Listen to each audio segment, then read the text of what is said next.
Hello, my internet fans. It's me, Statboy Mike, and I would like to welcome you to this week's installment of Throwback Thursday. The Casa D18 Studios Channel continues to sort through the archives of the Jeff Meacham Network, the Simple Man brand, JH95 FTW, NoDQ.com, and the Casa Channel in order to bring you classic content that you may not have seen in a long time, if ever. So just sit back, relax, and enjoy this week's Throwback Thursdays offering.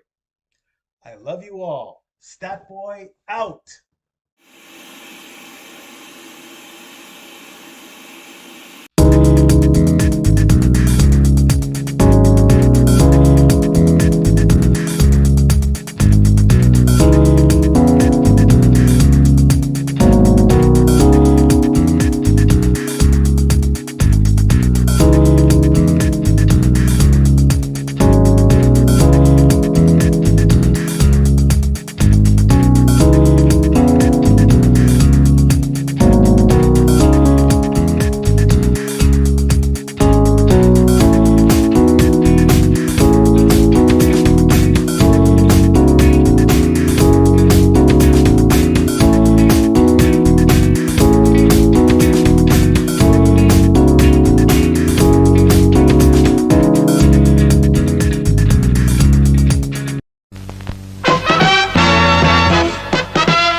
And now, preview time. So let's take a look at what's coming your way.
The Casa D18 Studios, an affiliate of the Jeff Meacham Network, Multiverse of Media, proudly presents this retro content from NoDQ.com.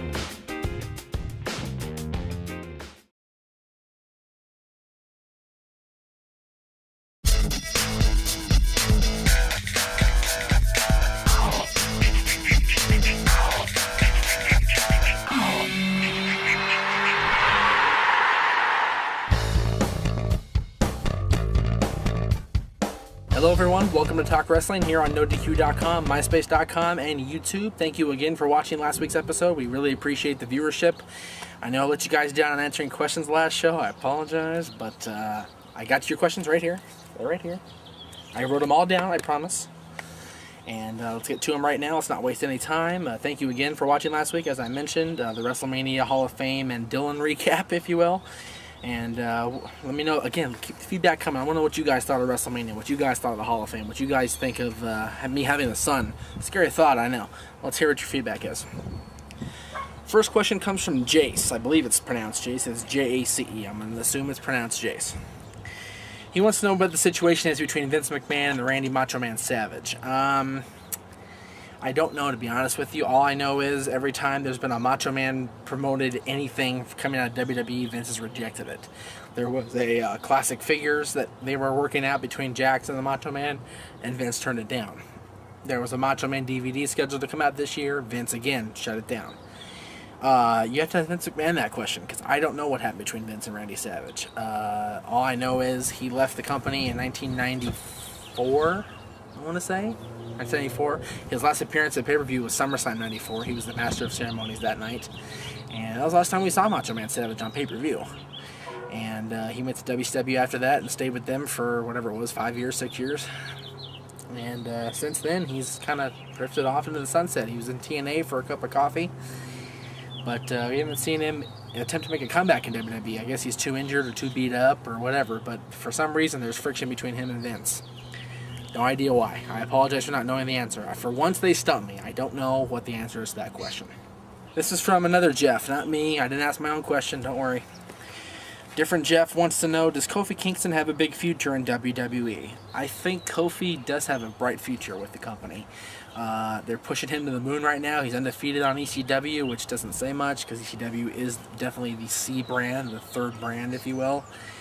But if he continues to be undefeated, he may get a ECW world title shot, if not a world title run.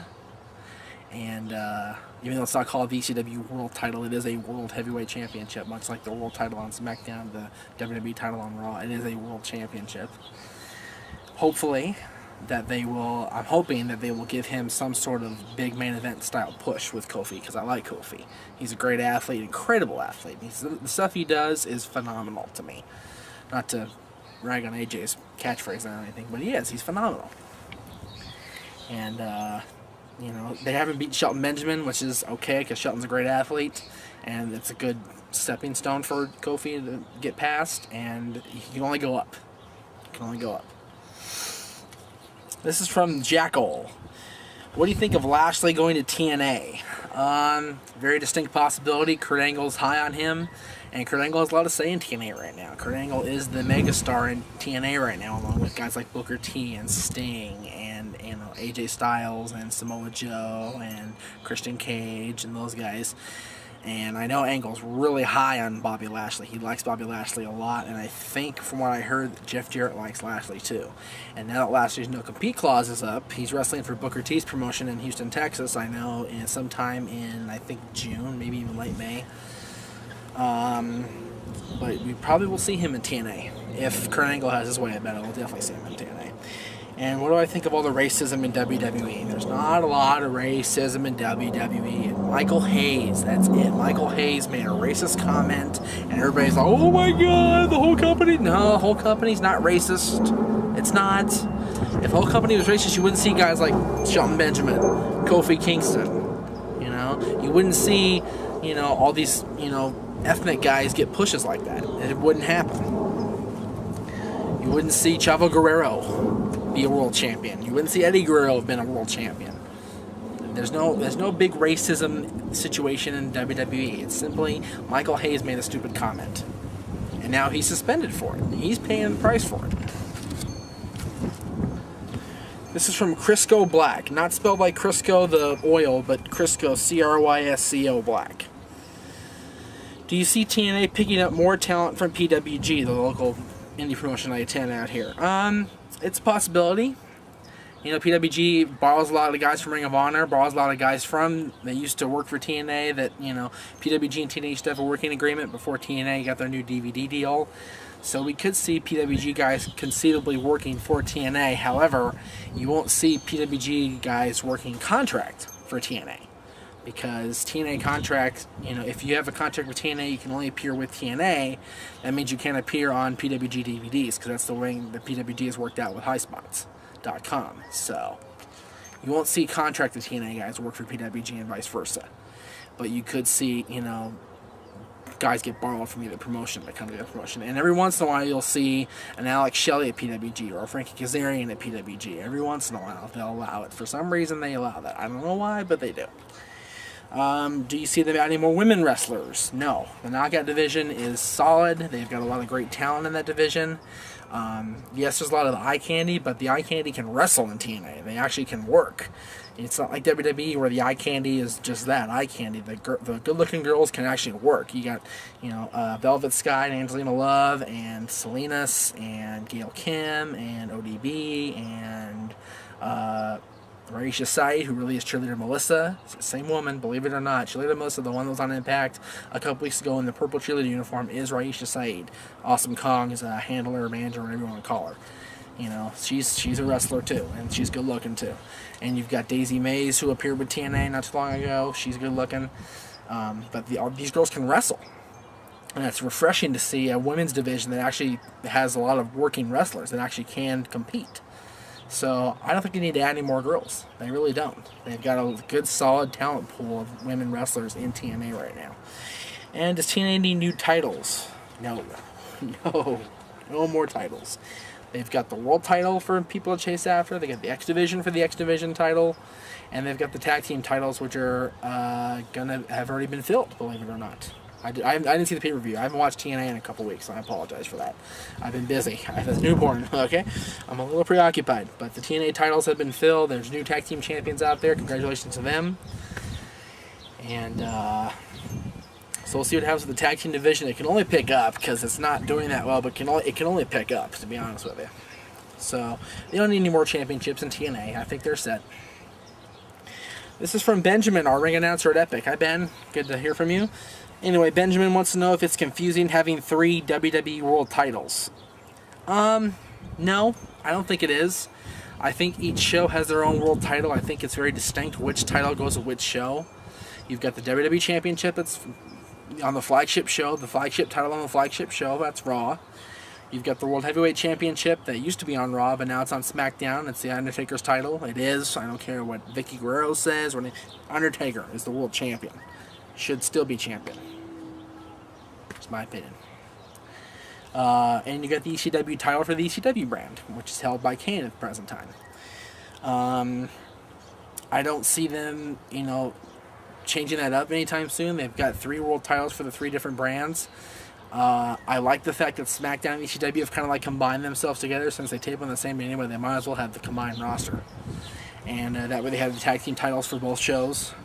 SmackDown has the WWE titles for that show and for ECW.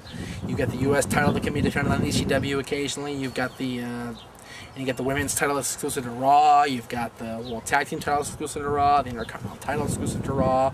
They've got enough titles that they don't need to change it up so much. And they've got exclusive titles for each shows, which is good. They have one for Raw and one for SmackDown/ECW. I don't find it confusing, but that's me. I've been watching for 20 years. I kind of got the lay of the land down. I kind of know what's happening. These new fans, they kind of go, wait, which title was it, which show? You just have to kind of follow it week by week and, keep up with WWE.com. That way you know what title's on what show. This is from Peter Gilmore. When do you think Abyss is returning? Abyss. From what I heard, he's going to come back in the next few months, if not sooner. And he's going to come back without the mask. He's going to come back as Chris Parks, his real name. Because they were pushing toward that. They were kind of calling him Chris more often than not. James Mitchell was calling him Chris. Sting was calling him Chris. And I think that Abyss is finally going to emerge from his shadow, emerge from the darkness, if you will, and embrace the light, so to speak. He'll come back as Chris Parks. He'll dominate. Honestly, I don't think he'll dominate. He'll have a big hand in the world title situation. He may even get a world title shot or two against Joe or whoever the champion may be when he comes back. But I don't think you'll see Abyss go any higher than the mid-card again. This is from The Rob. What do you think of CM Punk as the Money in the Bank winner? Will he be the first to cash in and lose? That's what they're pushing toward, it seems like, doesn't it? Punk keeps losing every single week on television. But what I think is going to happen is Punk will keep losing. They'll keep pushing him down, like, okay, well, he can't do anything. He can't win the tag titles. He can't win singles matches. He can't do anything. And then he'll surprise everybody and cash in for the ECW championship and win it back. That's what will happen. Mark my words. He'll cash it in for the ECW championship and win his title back. You heard it here first. This is from our old buddy Greg Cherry. Do you think it's time for WWE to start mentioning Chris Benoit again? Yes, what happened in his final days was tragic, but I think it is. I think WWE needs to finally just grow up, to be honest with you. You can't ignore what Benoit contributed to the business. Yes, his last days were tragic and horrifying. There's no way around that. What he did was unimaginable. I have a wife to be, and a little boy. I can't imagine taking their lives or my own right now. I can't even wrap my head around that. That's a horrible thing to do. But when you consider his mindset and the way his mind had degraded to that of an 85-year-old Alzheimer's patient, it kind of puts things in perspective. It really does.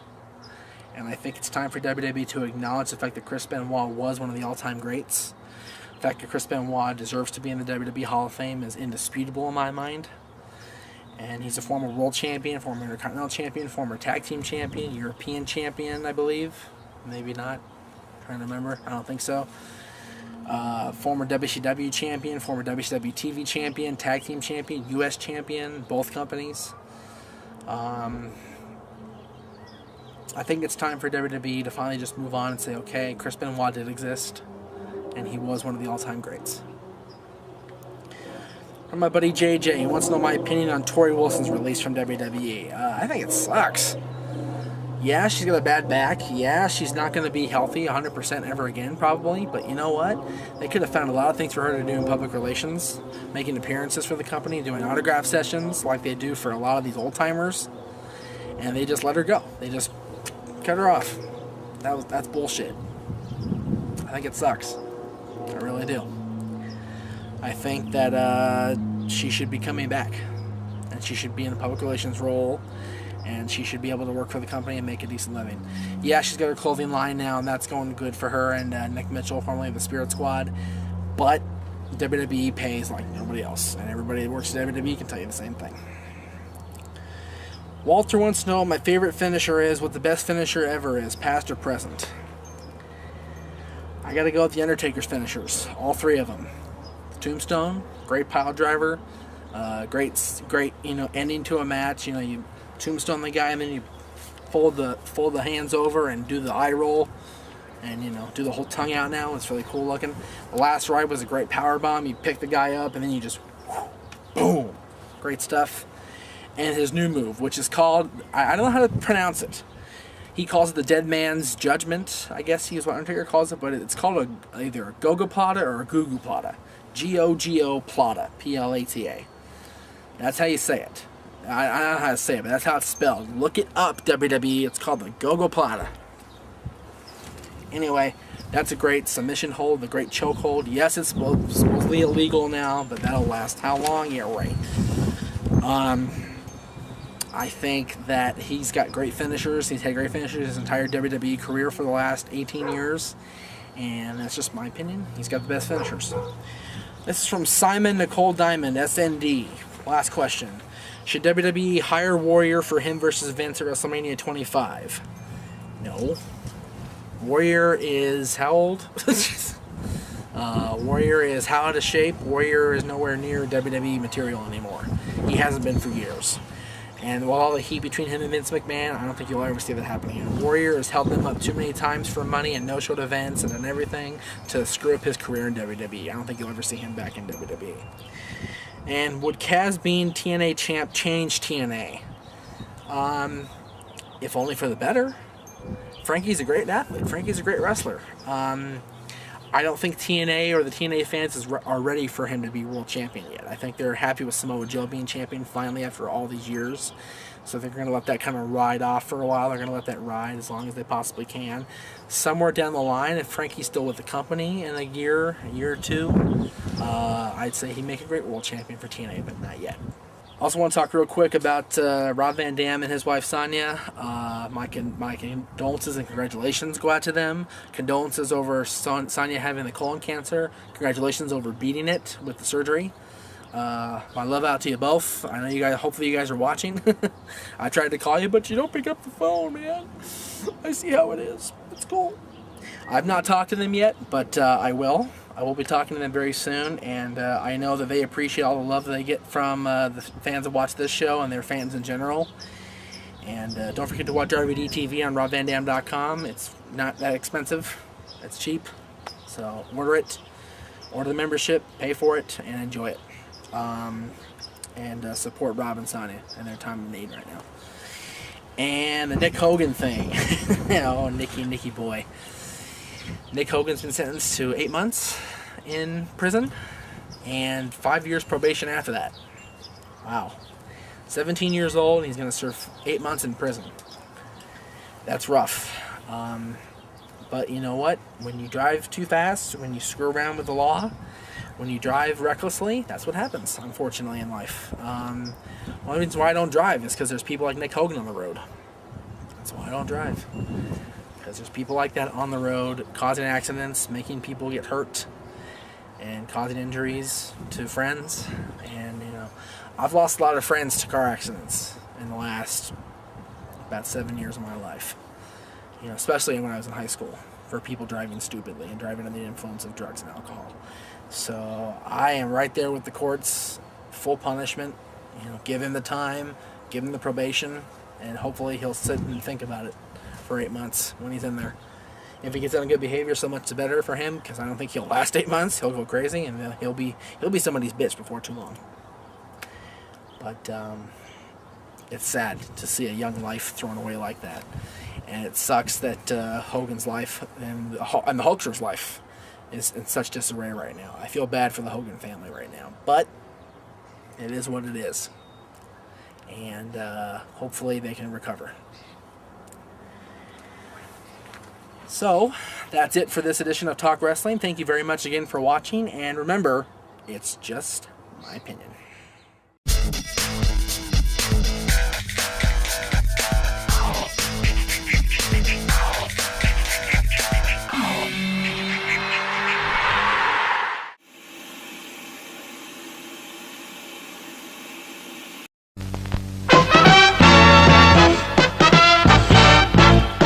And now, preview time.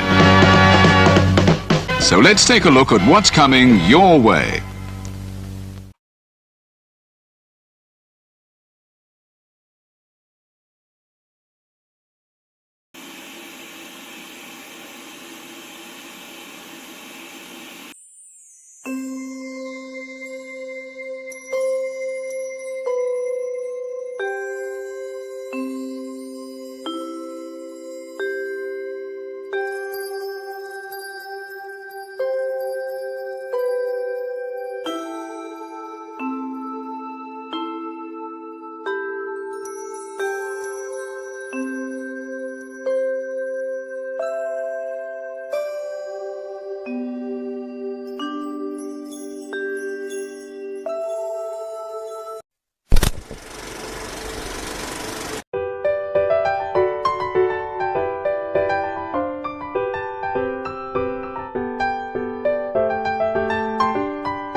The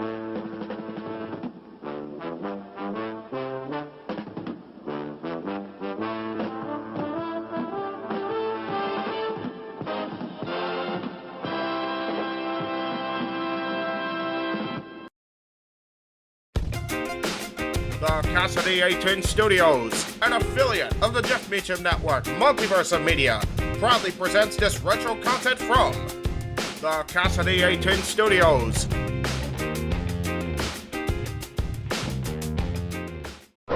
This is James Morgan, NWA and Mach 1 Wrestling Superstar. This is Chris Masters, the Masterpiece. This is Downtown Bruno. This is Eric Watts from WWE Tough Enough. Mikey Nova. Hey, what's up? This your boy, Sean Black. Hey, this is Jess Bella from Santino Brothers. Gorgeous Joey Chaos. Yo, monkeys, it's me, DDP, Diamond Dallas Page, and you are watching Dads on Wrestling. The Dads on Wrestling. Dads on Wrestling. Dads on Wrestling. On YouTube. Week on YouTube. On YouTube. On YouTube. On YouTube. Now stay tuned or you will feel the bang!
Welcome, ladies and gentlemen, to this week's Renegade of Wrestling, live from Las Vegas, Nevada, baby. I may be drunk, Jay, but I know we're not live to the people. We are live to tape, as always. That's right. We're live via Memorex. Kayfabe. Seriously, Jeff. You know Come what? on. You know what? Kayfabe. You know what? I hear enough from Aaron Rift about kayfabe, Jeff, when I fucking revealed the spoilers for Talk Wrestling 6 weeks ago. Yeah, that's true. So, fucking A. Seriously, You know do you really want to? Do you want to be compared to Aaron Rift in my drunken diatribe? Do you really want to do that? No, I'm good. Okay, I'm good. thank you. All right. Anyways, we are live Love via you, Rift. Memorex, whatever, here in Las Vegas, Nevada. As always, I'm the Renegade of Wrestling, JJ Williams. And for my review show, I went ahead and I brought in the rest of the Dad's crew because we were all there live at Raw together. And apparently Ray at some point joined the Nexus because CM Punk was absent for one of the shows. So Yeah. you know. And it's coincidentally the one show that, well, we'll get into that. We'll get into that on next week's show. But yeah. first thing we gotta do, as I'm sure a lot of you know that have gone to shows in the past, they always film Superstars first. Superstars And is Jeff usually- Meacham's new favorite show. And usually Superstars has nothing to report. You know, it's the Zack Ryder highlight reel. Pretty much. What's wrong with that? But that? hold on. We're gonna get to Zack Ryder. But this week they actually put on a real Divas match. The hell you say?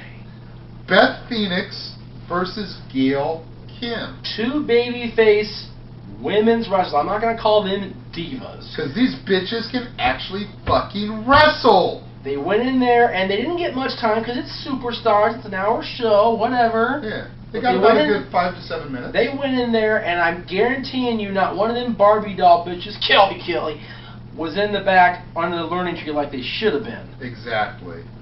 And they shook hands, and they were friends after. Yes.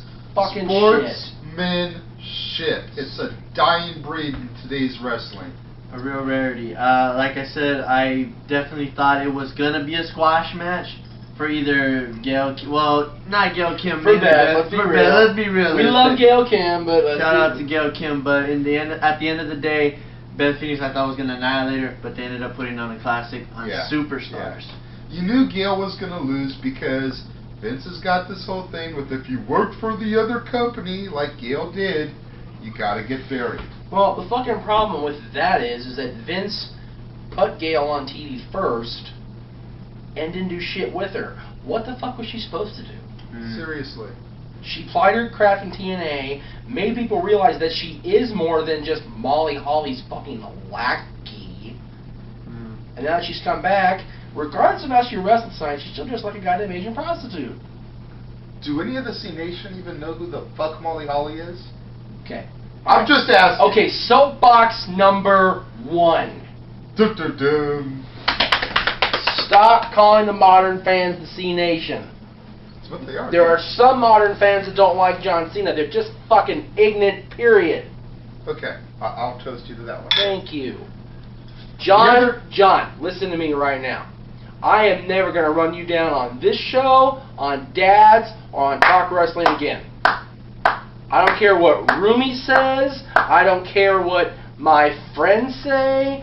You proved everybody wrong today in the parking lot. We'll get to that later. Go ahead, Jay. And you know what? While we're on the subject, I will raise a glass to you for what you did earlier today in the parking lot and the way you reacted when we get into next week's Raw. Shout out to the big L on that one. There you go. Right there. The other match I want to put over from Superstars is Zack Ryder versus the future Drew McIntyre. And I'm sitting here, you know, Zack Ryder comes out and I'm like, oh, radio, singing along with it and everything. I'm like, all right, who's Zack Ryder going to face? Drew McIntyre's music hits. I'm like, oh shit, Drew's going to squash Zack. All our minds were like, we're thinking Zack's going to job. But no, Zack actually went over on Drew. Shocked the shit out of me that the guy pushed as the future of the company by Vince McMahon himself jobbed to Zack We'll get to Mr. McMahon. It just shows you Bret Hart's tweets don't count for shit. Because the Facebook nation, the Twitter nation is all in the Zack pack. That's all I'm saying. Did Bret Hart diss Zack Ryder? No, Bret Hart has been going on Twitter, YouTube, and interviews, and he's saying that WWE's wasting Drew McIntyre on Superstars, and he should be on an A show. I like agree Raw. with that. Well, the greatest example, I'm going to get to Raw right now. What did Drew do on Raw?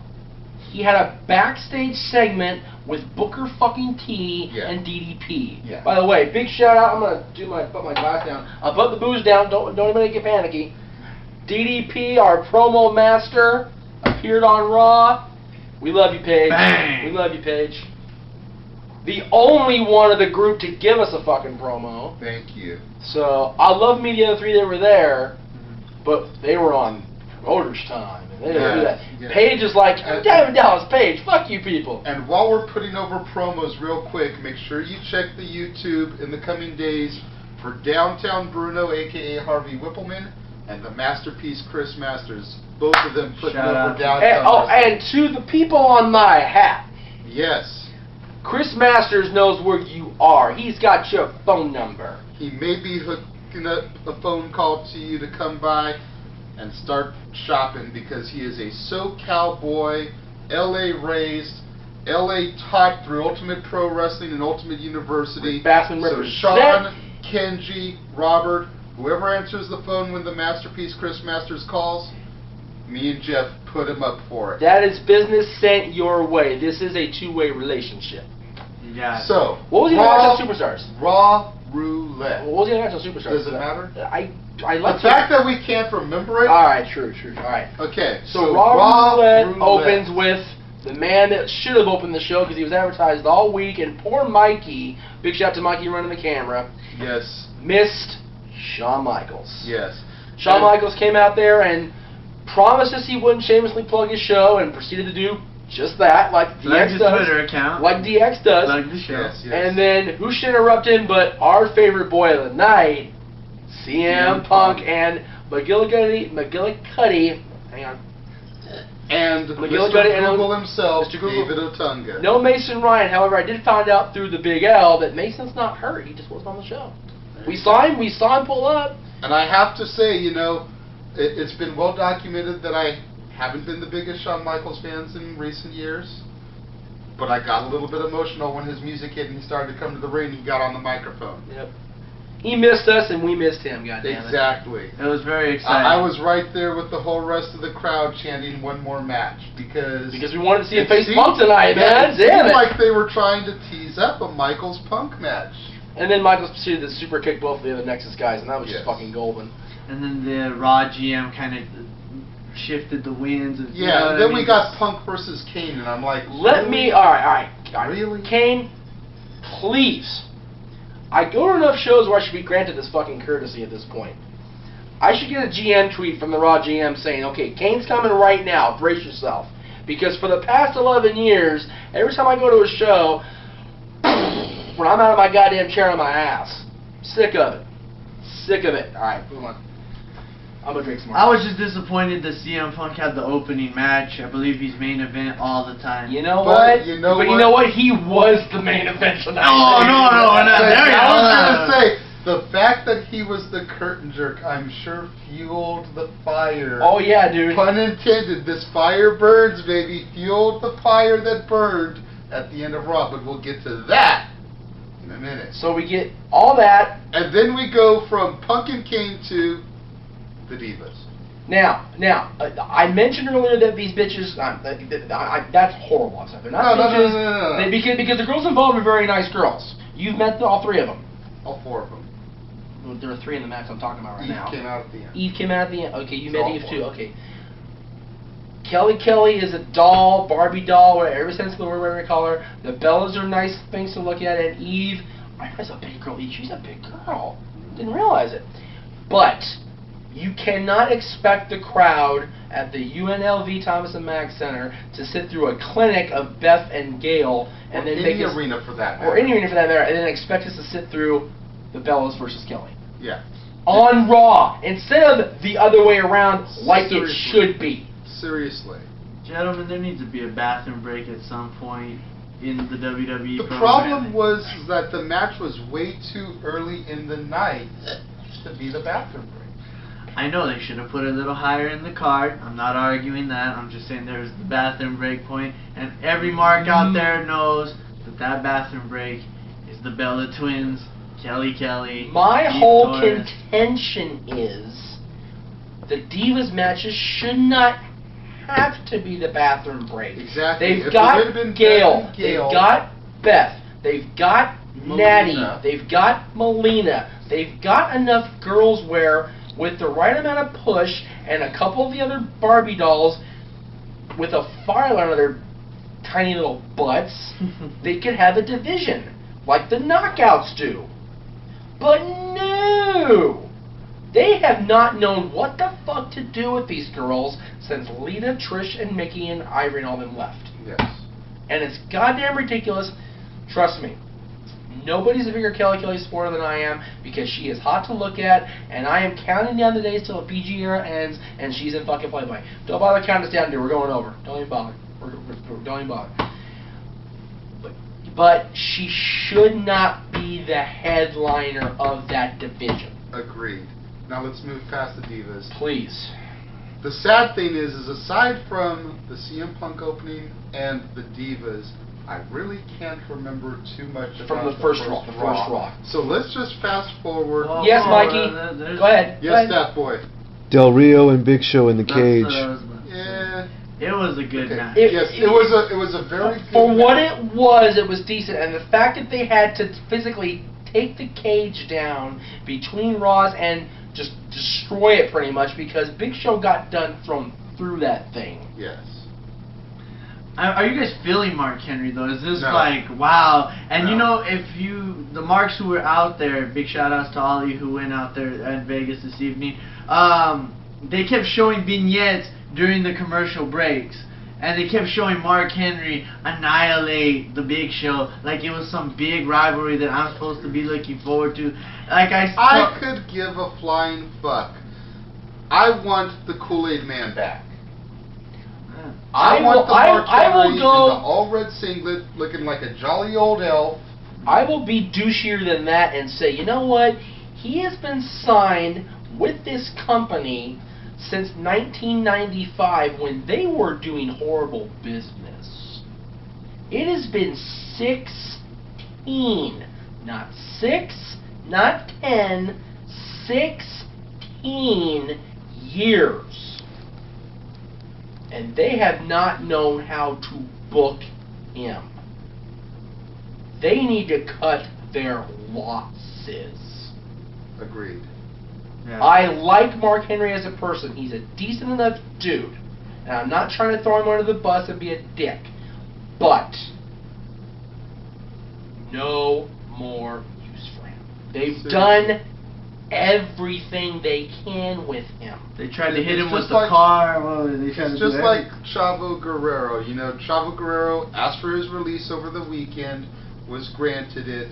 You know, he was booked as Chavo Guerrero. He was booked as half of Los Guerreros. He was booked as Kerwin White. He was booked as Chavo Guerrero jobbing to a midget. He was booked as the Swagger Soaring Eagle.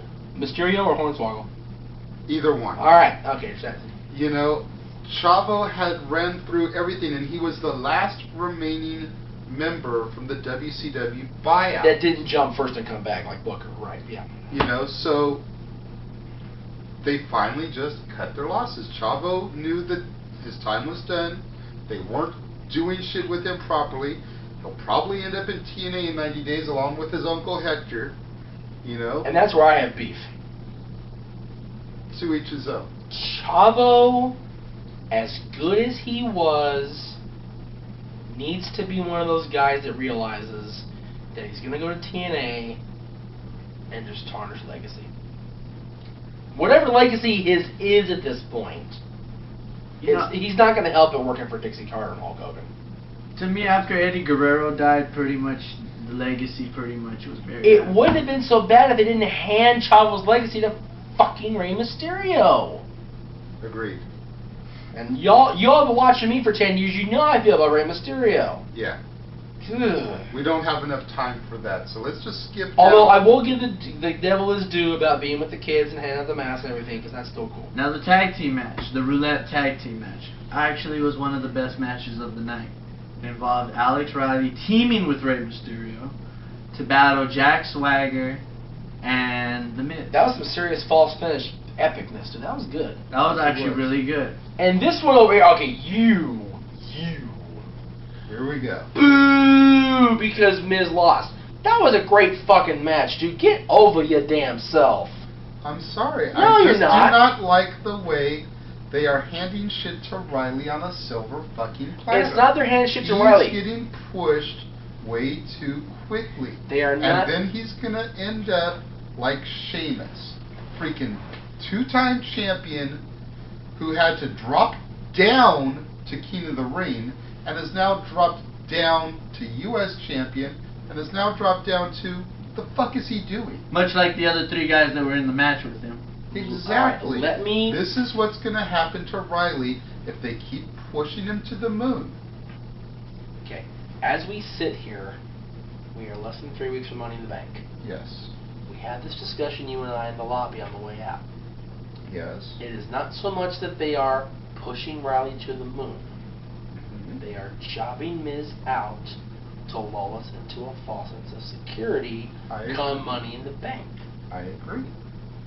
That way when Miz gets his shit back, we're all going to be welcome surprised. Because this is coming up on the 1-year anniversary when this all started taking off for The Miz. Like on his road to his road to greatness at that time. He when was he U.S. champion, he won Money in the Bank, and then here we are in November of 2010. Now it's declining. 2010, and Jay and I are on fucking cloud 9 because somebody besides Cena beat Orton for the belt. Yeah. Again, love you, John, but it is what it is. Exactly. And now he's been on a decline, but you know what? Every great champion goes through dry spells. Exactly. Miz is on his. I will concede that too. Now Riley, I have not met a person yet that dislikes Alex Riley. He's a blue chipper. I prefer him as his heel gimmick, though. Whatever the representative is, he's got a good look. He's a good enough kid. A good friend of ours seems to like him a lot, and is pushing for him backstage and whatnot. So, whatever they're going to do with him, I'm willing to write it out because I like Riley. Fair enough. As those of you that watched Raw know, we had an epic main event that had jack shit to do with a fucking match, really. Yeah, honestly, the main event match was John Cena and R-Truth in the Spin the Wheel Tables match. Yeah. Okay, before we get to the... Go ahead, Jeff. Soapbox is yours. What are they doing with Booker T? Just had to say that real quick. What are they doing with Booker T? They bring him back in the Rumble, and they're trying to make him a legit commentator on SmackDown, and he's failing at that miserably. Actually, I kind of liked him on SmackDown. Not as much as I liked Taz or JBL. Or even Foley. But I think Booker T is slowly starting to find his niche. It took Foley a minute to find his groove there. But luckily they put Foley with JR. This is true. They've got fucking... Booker T is heads and tails better than Stevie Ray ever was on commentary. That's not saying much. Stevie Ray, dude. You know, when I got on the... But anyway... And then they have him be the fucking spin the wheel lackey. I want a pillow fight. That's my favorite match. I want a pillow fight, sucker. It's like, Booker, if you want a pillow fight, seriously, call your wife, have her talk to her, knock out his friends. She can referee so you don't get in trouble watching it, and make it happen. Seriously. Because otherwise, we go for you. Anyway, You did it. Tell me he didn't just say that. I did it. I did it. It's fine. Black and yellow, black and yellow. Shout out to all the black dudes who watch the show. I appreciate you. Anyways, so the fucking tables match. Yes, tables match. R-Truth. Tables match with R-Truth and John Cena ended up getting a run-in by CM Punk, which allowed the distraction so that R-Truth could put Cena through a table. But that was not the story. That was not the end of the match here. The match was secondary to the sit-in at the top of the ramp by CM fucking Punk. CM Punk wearing a Stone Cold Steve Austin t-shirt. Which you can find now on shopzone.com. Yes, but if you guys haven't been keeping up with Twitter, he's been in a serious back and forth war of words with Stone Cold Steve Austin. Which I'm sure is why he wore this shirt, just to give a little poke in the ass at Steve. Yeah. Now, honestly, did you just kick my camera off the bed? You just kicked my camera off the bed. I'm about to jump my drunk I'm sorry. No, you're not, or you wouldn't have done it. Anyways. Now. No. Did you guys ever hear the story about Rick Flair? So, the highlight of the night was CM Punk sitting at the top of the ramp and just going off. If you have not seen this promo, which aired in its entirety on Monday Night Raw, go YouTube it right now. We'll wait. Seriously. We're waiting. We're waiting for them to come back. Alright, they came back. Alright, cool. I was going to say, we're going to be sitting here for like 20 minutes. Okay, so you saw the promo, you know what we're talking about. Was it not the greatest promo of the modern era? I have got to say that in my mind, this promo right here was probably the greatest promo since The Rock came out after Austin walked out and said, "Get the F out." Seriously. And that's been 10 years damn near. Seriously. Honestly. And Cena freestyles aside, because those were intended to be funny, this was the Punk best script shoot, whatever you want to call it, since that Rock promo. And it was so good, in fact, that it took me, the cynical, don't believe in the business no more, got out of the business because it was too much fucking drama and bullshit. Yes. I was sucked in and believed everything I heard out of CM Punk's mouth. This was Jeff and Ray's reaction the entire time. Just shocked. I even tried to Jeff, and he just... I shoved him away. I felt like Chris Hardy watching No Adonis, dude. I did. I was fucking crazy. You were sucked in. For tonight, Jeff Meacham was not Mr. TW. He was a motherfucking fan. And, seriously, I said I would do this, and I'm going to do it. I applaud Vince McMahon, CM Punk, John Cena, and whoever else was involved in this scripture of this thing, because they made me believe for a few minutes. You want to know who I think was primarily behind this? Hunter Hearst Helmsley. This has classic Triple H written all over it. Yep, the work shoot. all over it. Yep. And you know what?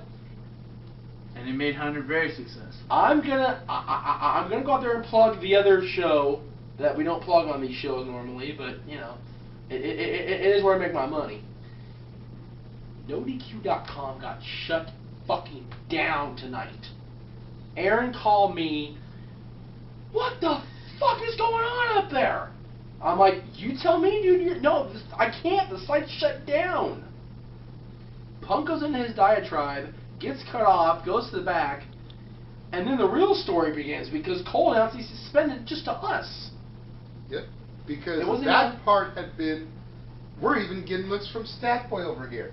The TV had already gone black. Michael Cole gets on the microphone. Can I have your attention, please? He didn't say that. He's like, excuse me, everybody. I know. That's Cole's gimmick. Yeah. Excuse me, everybody. I just been informed from headquarters, not from the back, not from the GM, from headquarters. Punk has been indefinitely suspended. Took the words right out of my mouth. So I'm sorry. I'm drunk off my ass. I apologize.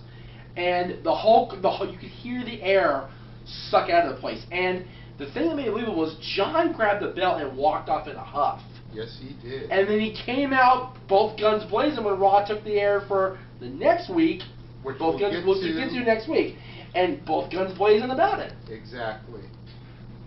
Well, see, so I have to ask you guys, you know, even though we know what happened the next week, which we'll get to on the next week's show, at the end of the first Raw, without diving too much information into the second Raw, but at the end of the first Raw, what were your thoughts as to where this storyline was heading?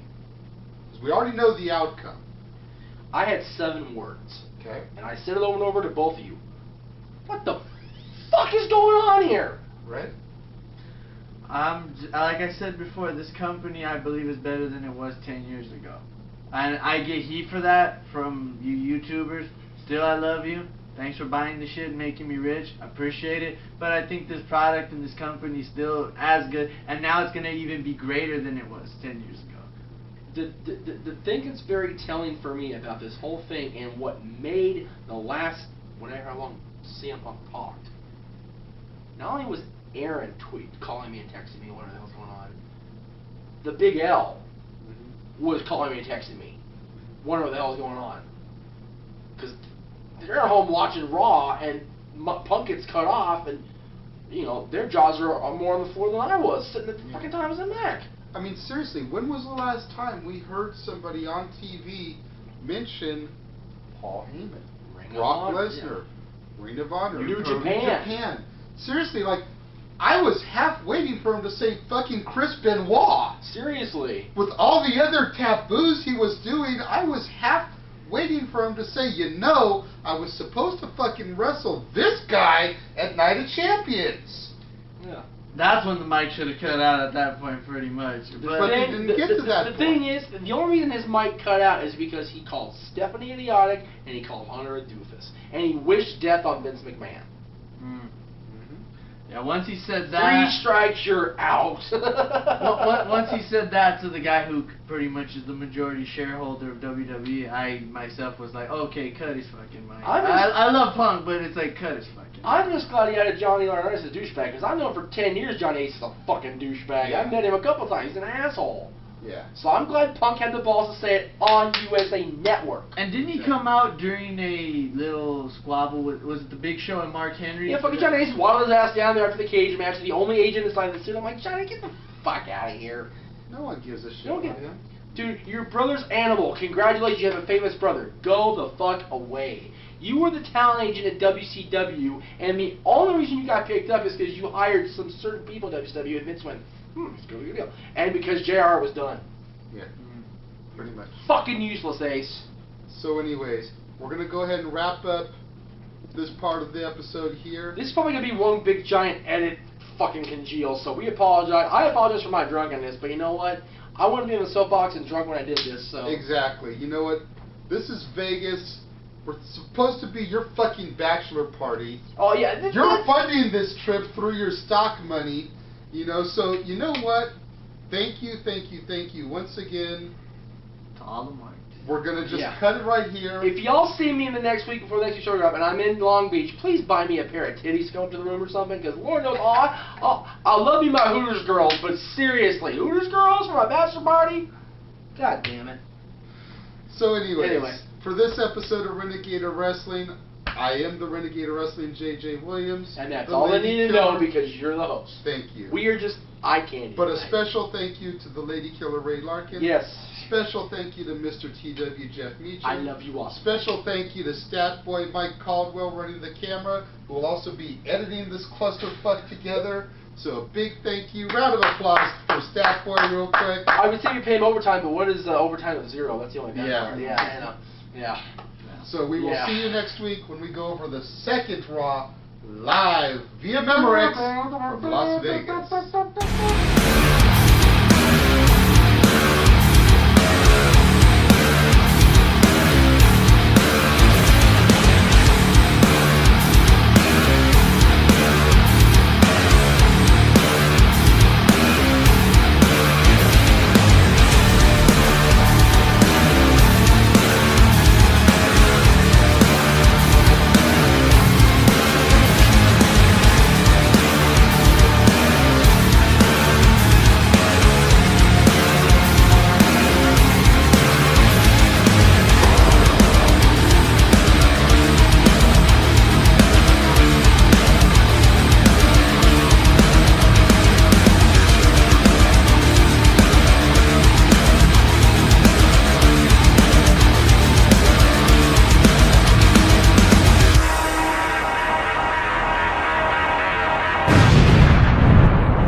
And now, preview time.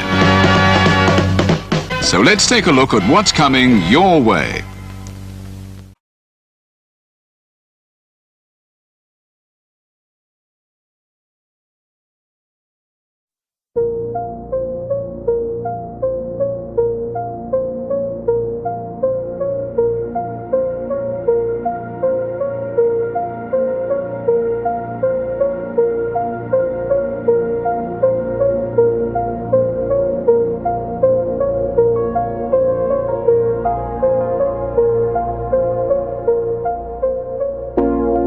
It's out of my hands, but I'm still in control. It's out of my hands. You can never take away the power of my soul.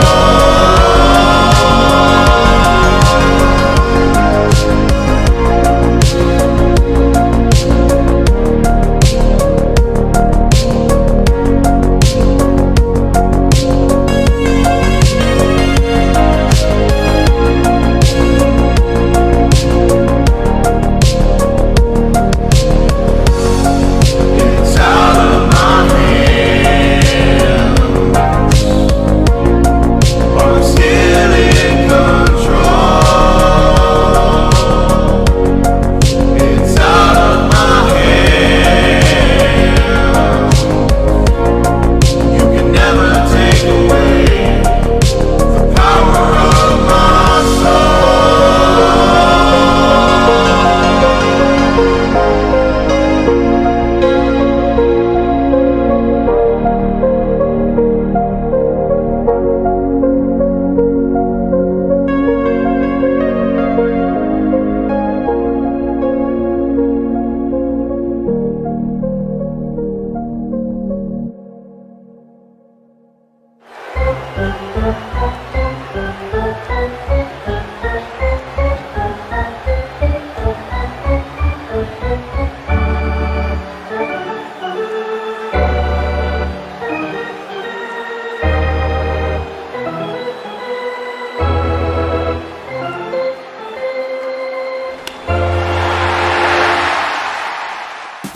Scan the QR codes to see what's upcoming for FTW Productions and what's available on demand right now.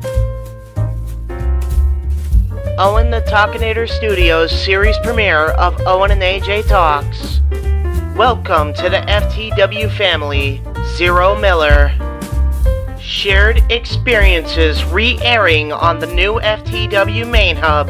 All retro wrestling review series videos on demand and upcoming. The Wrestling Rundown makes its return, available now on demand. Fantasy Booking Series video, If Goldberg Stayed in WWE in 2004. Pride CAW Supercard by Zero Entertainment. All of A Simple Man's Brand Simply Predicting panels. Both episodes of The Don DeMarco Show. AEW Spark, WWE Aftershock, every show week by week. Indy Force Episode 26, available now on demand. Jeff Meacham Network, all watch-along events. AEW Double or Nothing Dynamite Go Home Show Watch Party, available now on demand. A Simple Take, WWE Simple Takes featuring Casa D18 Studios. Super Mario Bros. Z voice acting, Episode 3 coming soon. Breaking news, ATW View Impromptu. WYW Intro and Immortal Stream. Wrestling with Idiocy Episode 8, Fast Food and Restaurants discussion. Plugs have concluded. On to the video.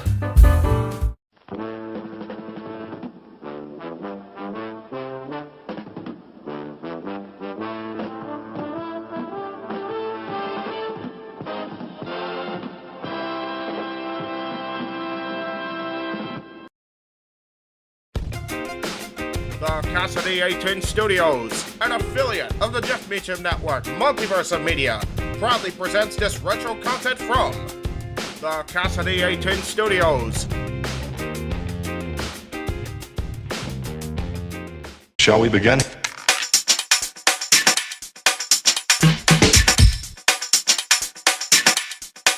Let's begin now.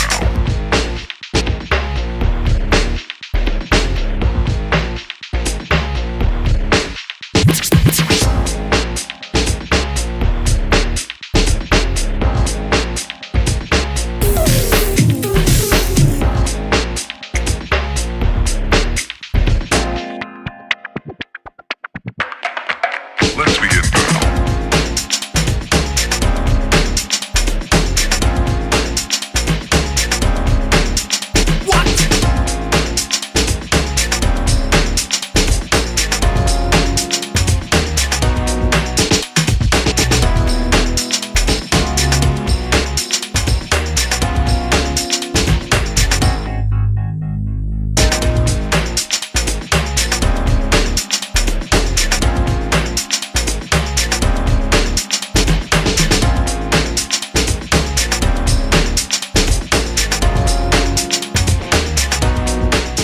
Hello YouTube fans, welcome to this installment of the Double Down with Double A. I am your host, Double A, along with a featured guest this week. Y'all already know him, but go ahead and tell him.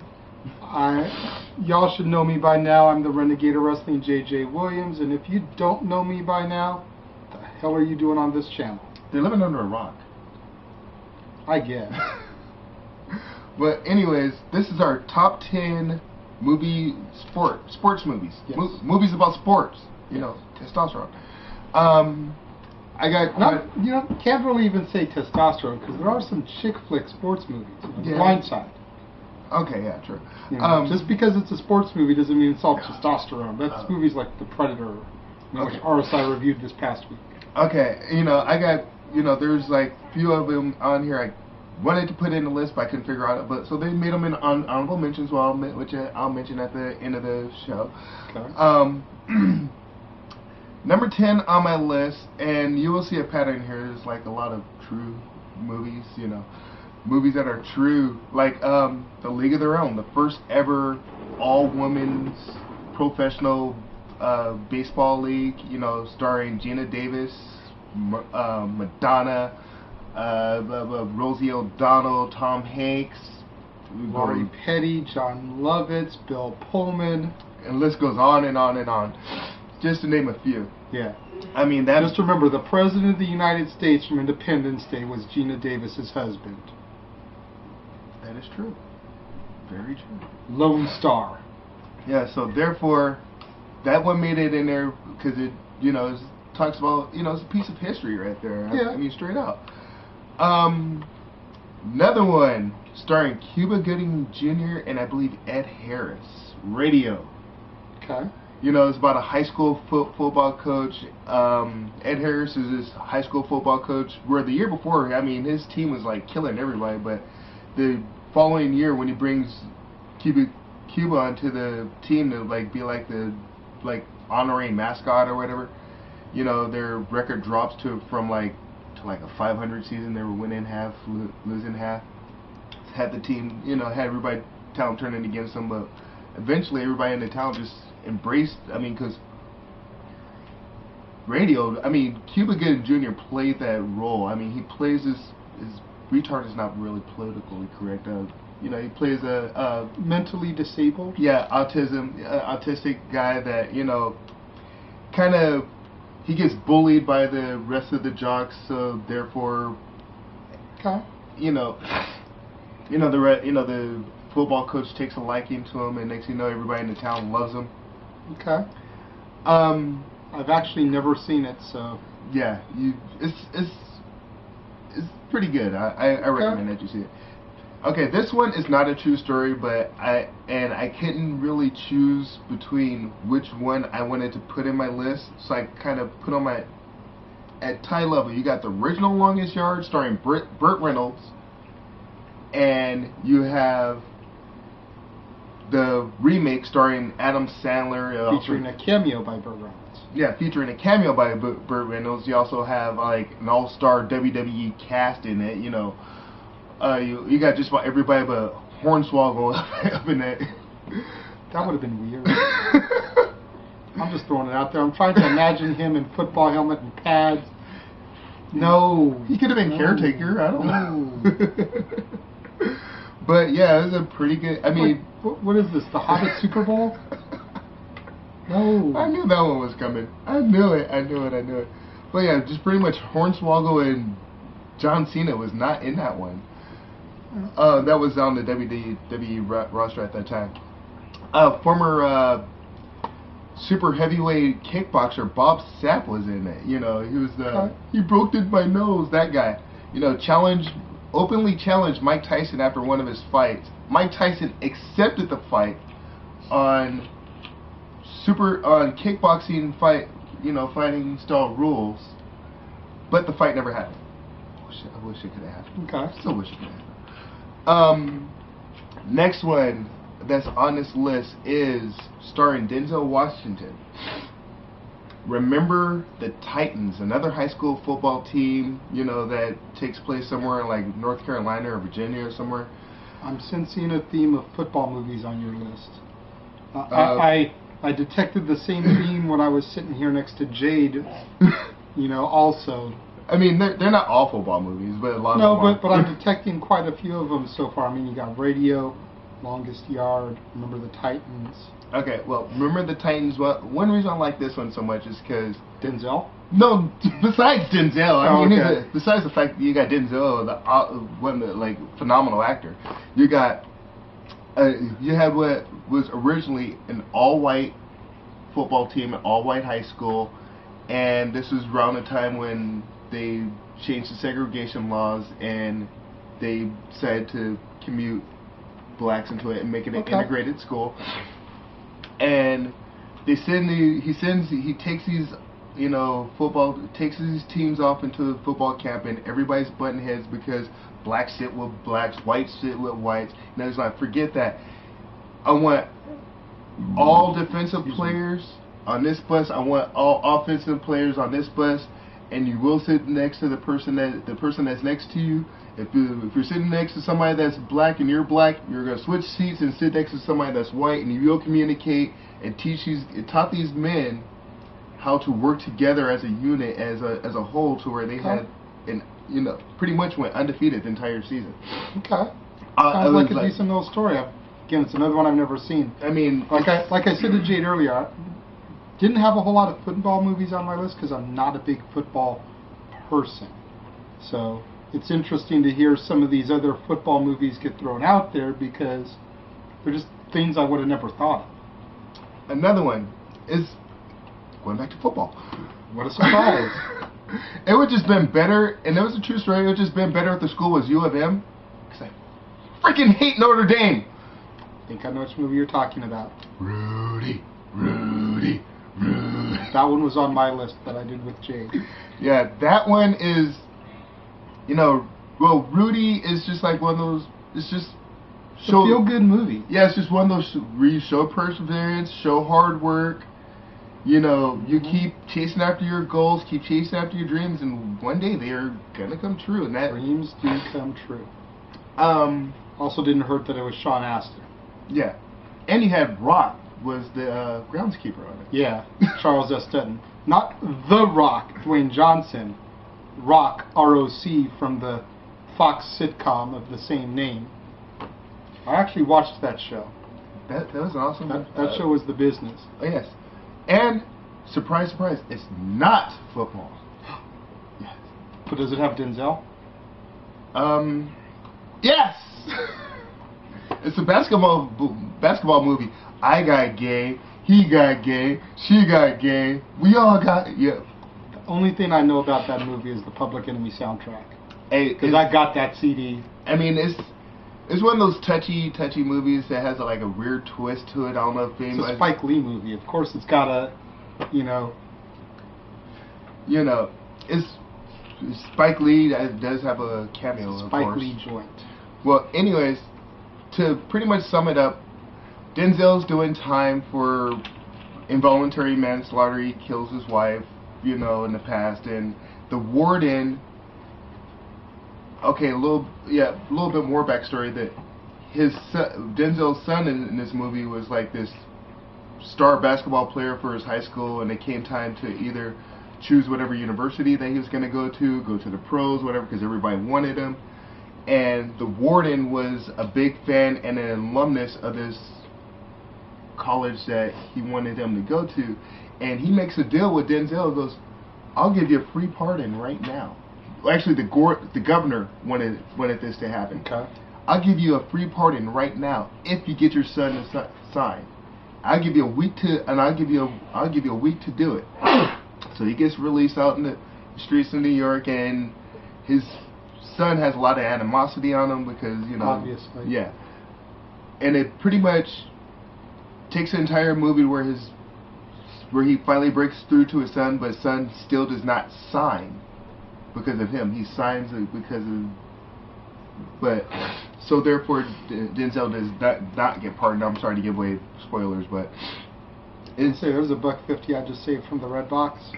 But it's pretty good if you have. I actually was like contemplating renting it until you gave away the end there. Yeah, but it sounded like a good movie. It actually is. It actually is. I mean, you have like few cameo appearances on there, like Michael Jordan's in it. Makes a cameo. Quite a few other professional ball players. Surprise, surprise. Okay. Next on the list is another one that it's not a true story, but has a good feel to it, and is starring Will Smith. Takes place like in the late 20s, early 30s. It's called The Legend of Bagger Vance. For those of you that don't know the story, Bagger Vance is this guy that he just pretty much goes from golfer to golfer to golfer to golfer and says, look, I can guarantee you the U.S. Open, for $5, I can guarantee you a victory. Like, the U.S. Open pays this much money and all you want off the purse is $5. Oh, okay! And the guy that like $5 guaranteed, let me be your caddy. And goes throughout the entire movie, and gets through the tournament, and he's like dragging like way below. Then somewhere along the tournament, he just pulls off this super Hail Mary and wins by like one hole, or one stroke or whatever. It was pretty good. I enjoyed that movie. Yeah. I completely forgot about it when I was making my list, but it was a good movie. Next on my list is a Kevin Costner film. It's not one of those baseball movies like Take Me Out to the Ball Game baseball, but it's that baseball-esque, and it makes you really want to go out and get some hot dogs and peanuts and Cracker Jacks, you know. And that's because it's on there because it's also a true story. And he was Randy Orton before everybody knew who Randy Orton was, because he was hearing voices in his head. They counseled him. They understood. They talked to him. I'm looking at the ice cream pictures on the screensaver here on that one, dude. Hold on. Tasty beverage. I had to throw that one out there. But if you build it, they will come. And he's like, what the? If I build what? If you build it, they will come. Then next you know, he sees a vision of a baseball diamond in his cornfield, and he clears it out, and hence, you know, you had all these dead baseball players coming out of the cornfields, you know, to play baseball in this.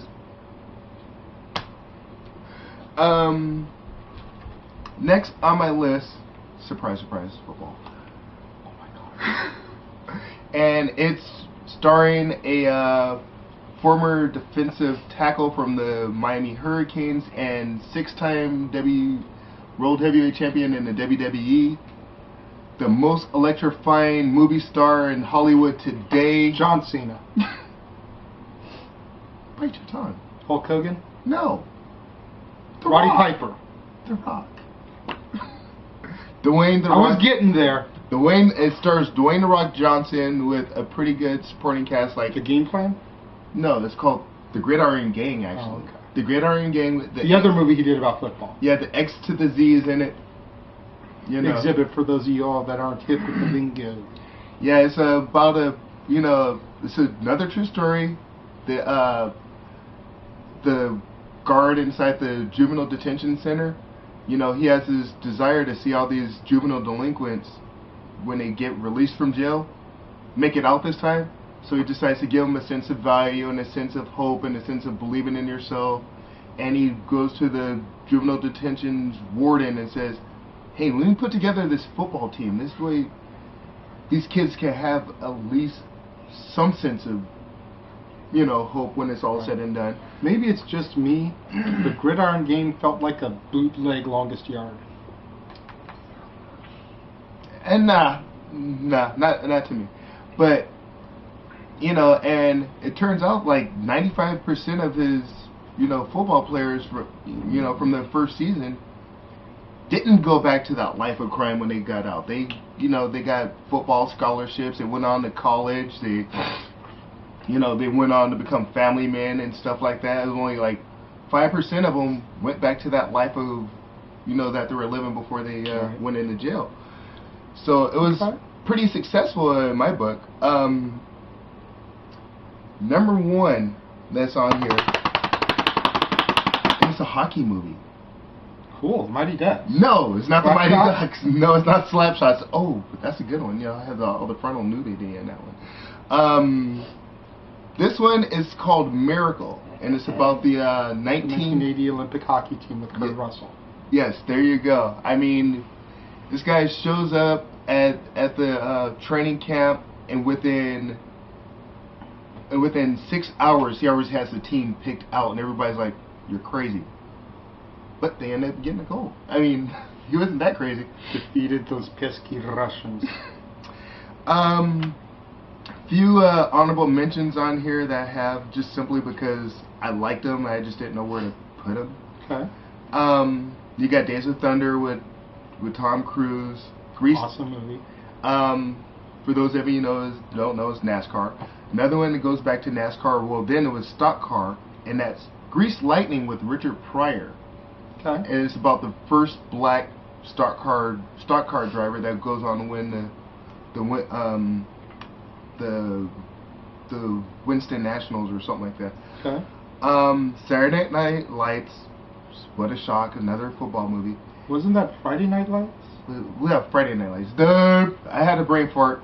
It was Saturday Night Hangover from the after parties. Saturday morning hangover. Yeah, but and last but not least on my honorable mentions list, Tiger Town, a certain movie that this man introduced me to like about 3 or 4 years ago, and mainly because Because you're a Detroit native and I'm a sports fan and a major Tigers fan. So there you go. There's my list. All right. Well, for those of y'all that missed the first show with me and Jade, the whole reason I wanted to be on this one was because I just had so many sports movies that I liked that I ended up with 2 lists. One with regular sports movies, football, basketball, hockey, the Ducks were on there, Rudy was on there. A couple movies that you didn't mention that I'm surprised didn't mention, like White Men Can't Jump, were on there.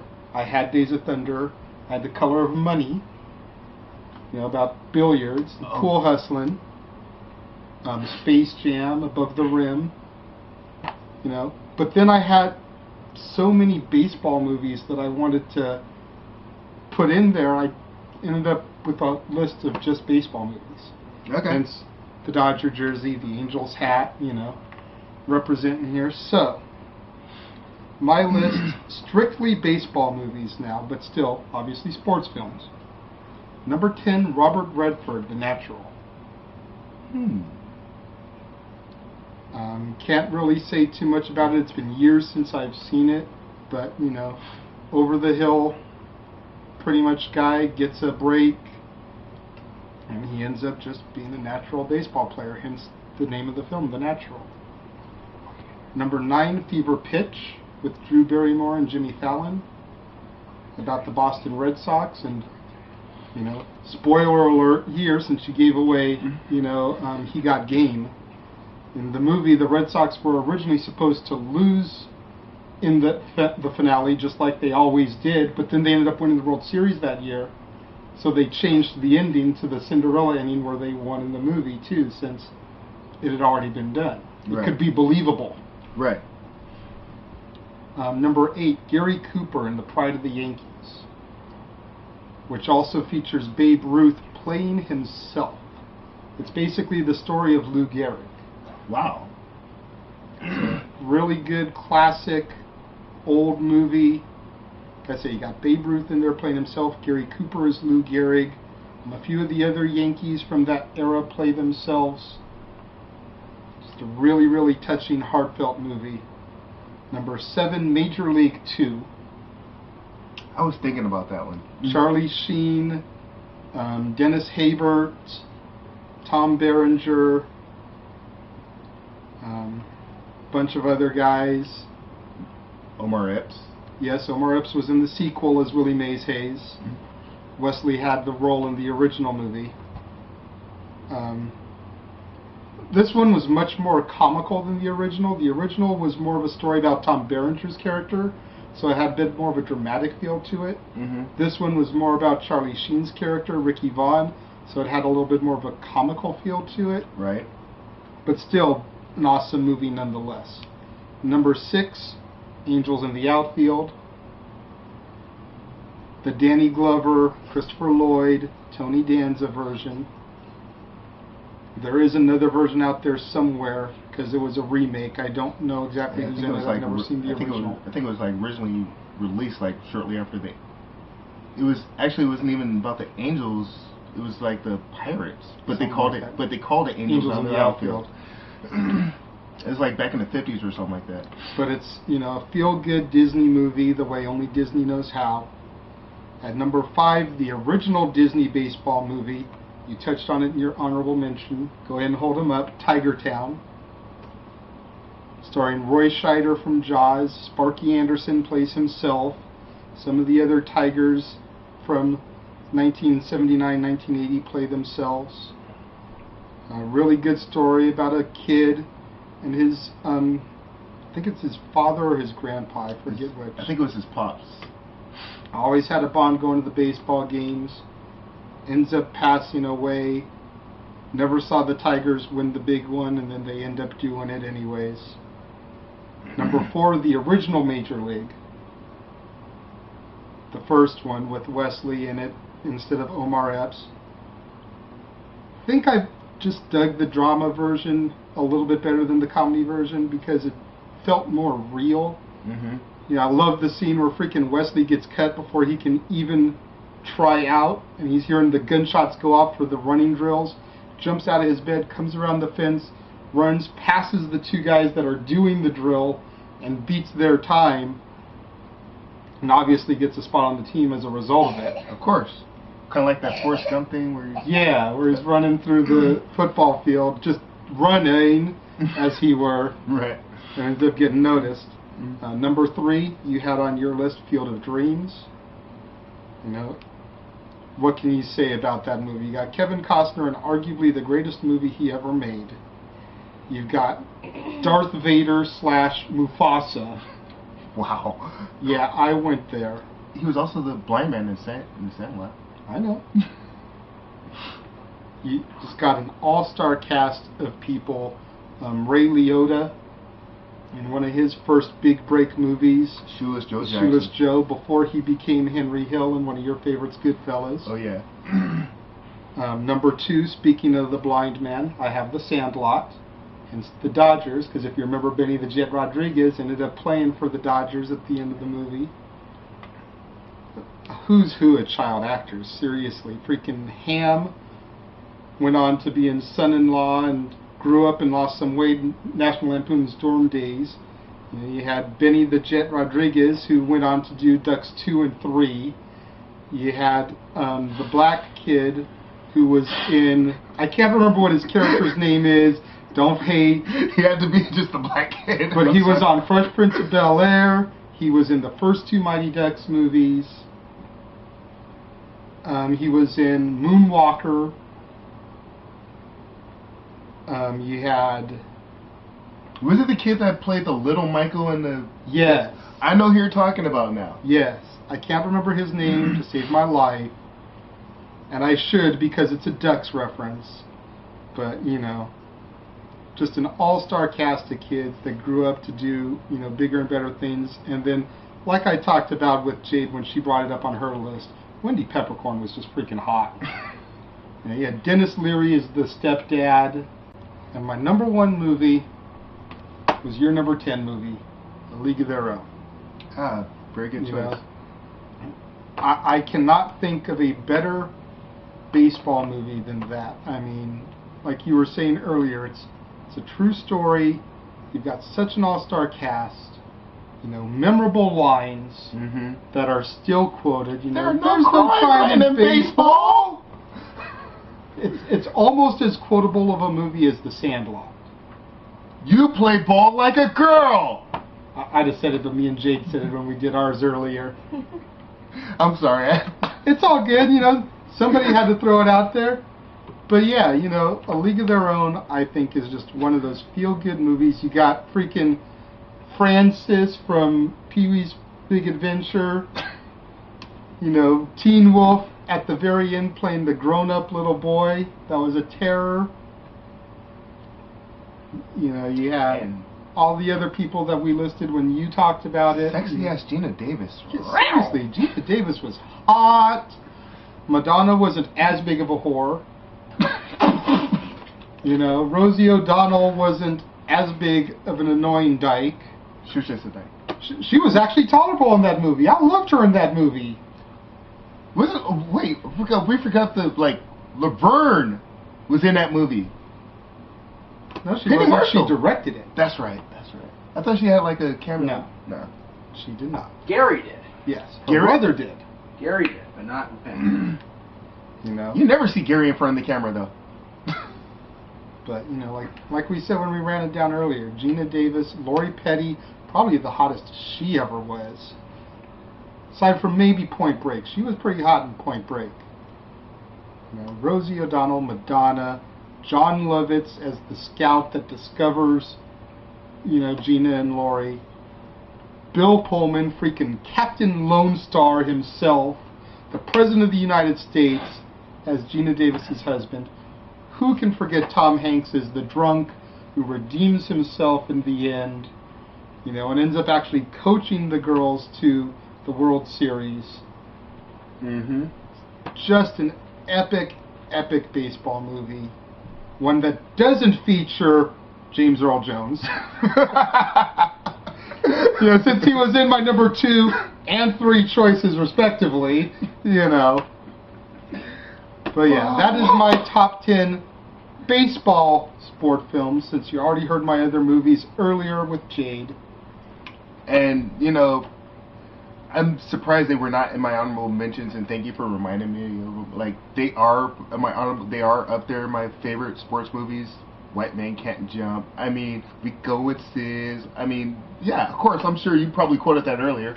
I did. And, that's like the most memorable line from the whole movie. No, it's just, goddamn luck.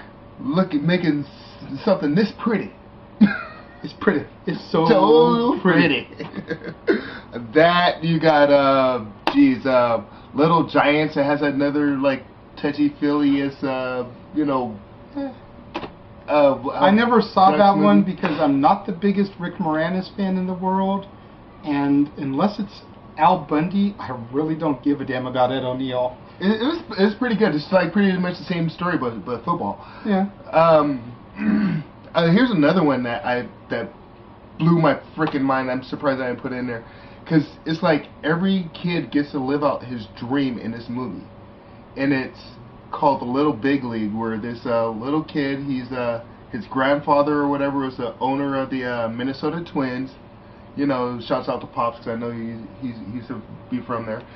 Well, anyways, his grandfather dies and leaves his grandson everything. The team, the venue, the entire estate, all the money, all that, leaves it to him. No wonder the Walshes moved. Wow. I went there. Leaves it to him. Well, anyways, to make a long story short, too late. The manager turns out to be a douchebag. He fires him and appoints himself as the new manager of the Minnesota Twins, and actually carries them over to the World Series. I mean, so he kind of lives out a kid's dream, by being an owner and CEO of his hometown team. It's pretty cool. What's another movie that surprised me that it didn't make anyone's list?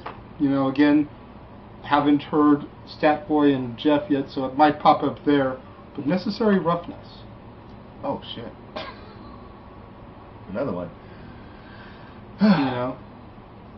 So, anyways, what did y'all think? Leave comments in the comment box. Give us video responses. Till next time, I am Double A, along with Renegade of Wrestling JJ Williams. And we're Audi. Peace.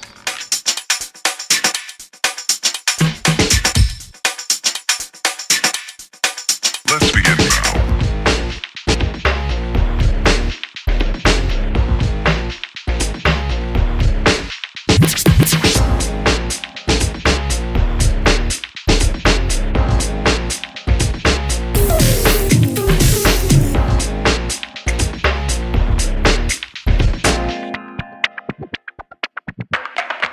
Let's begin now.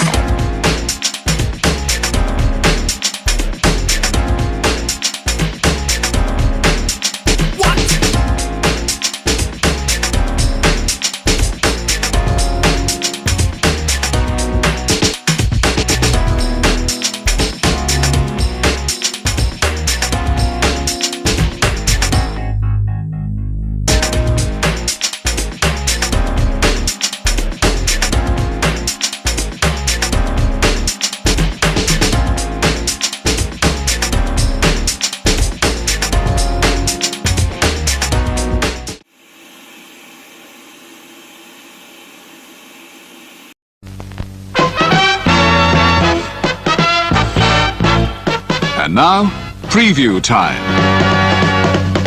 So let's take a look at what's coming your way.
The Casa D18 Studios, an affiliate of the Jeff Meacham Network, Multiverse of Media, proudly presents this retro content from NoDQ.com.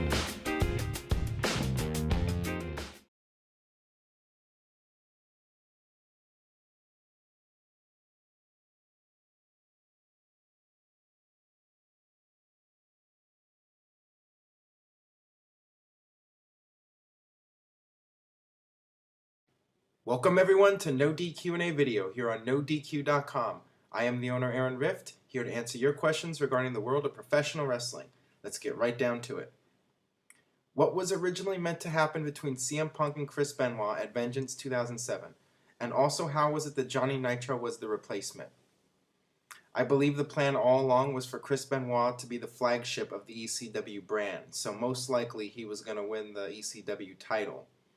Now, I'm guessing that Johnny Nitro, they were set to give him a big push, and when the whole thing with Benoit went down, they just went with him because he was the guy they wanted to push.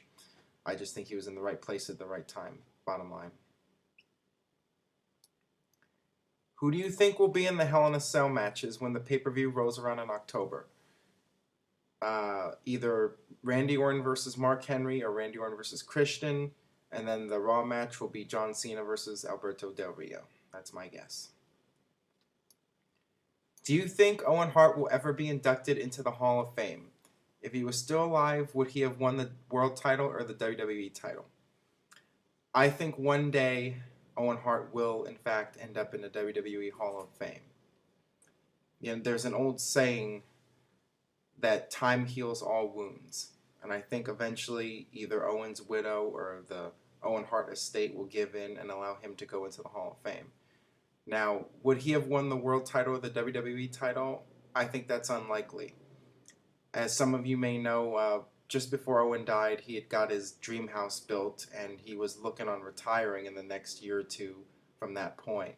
So, I think he was on his way down. He was in the mid-card. He was still making good money. I just think he wanted to wrestle another year or two and then call it quits. So, I don't think he was going to be in the world title picture if he had lived. Hey Aaron, why did Vince not keep WCW and ECW around when he could have had more fans and more money and been there to look over all three brands? That's a great question, and we'll probably never know the full legitimate reasoning behind it. WCW's fate was pretty much sealed on that July night in Tacoma, Washington, when they had Booker T versus Buff Bagwell for the WWF title, as Scott Hudson said.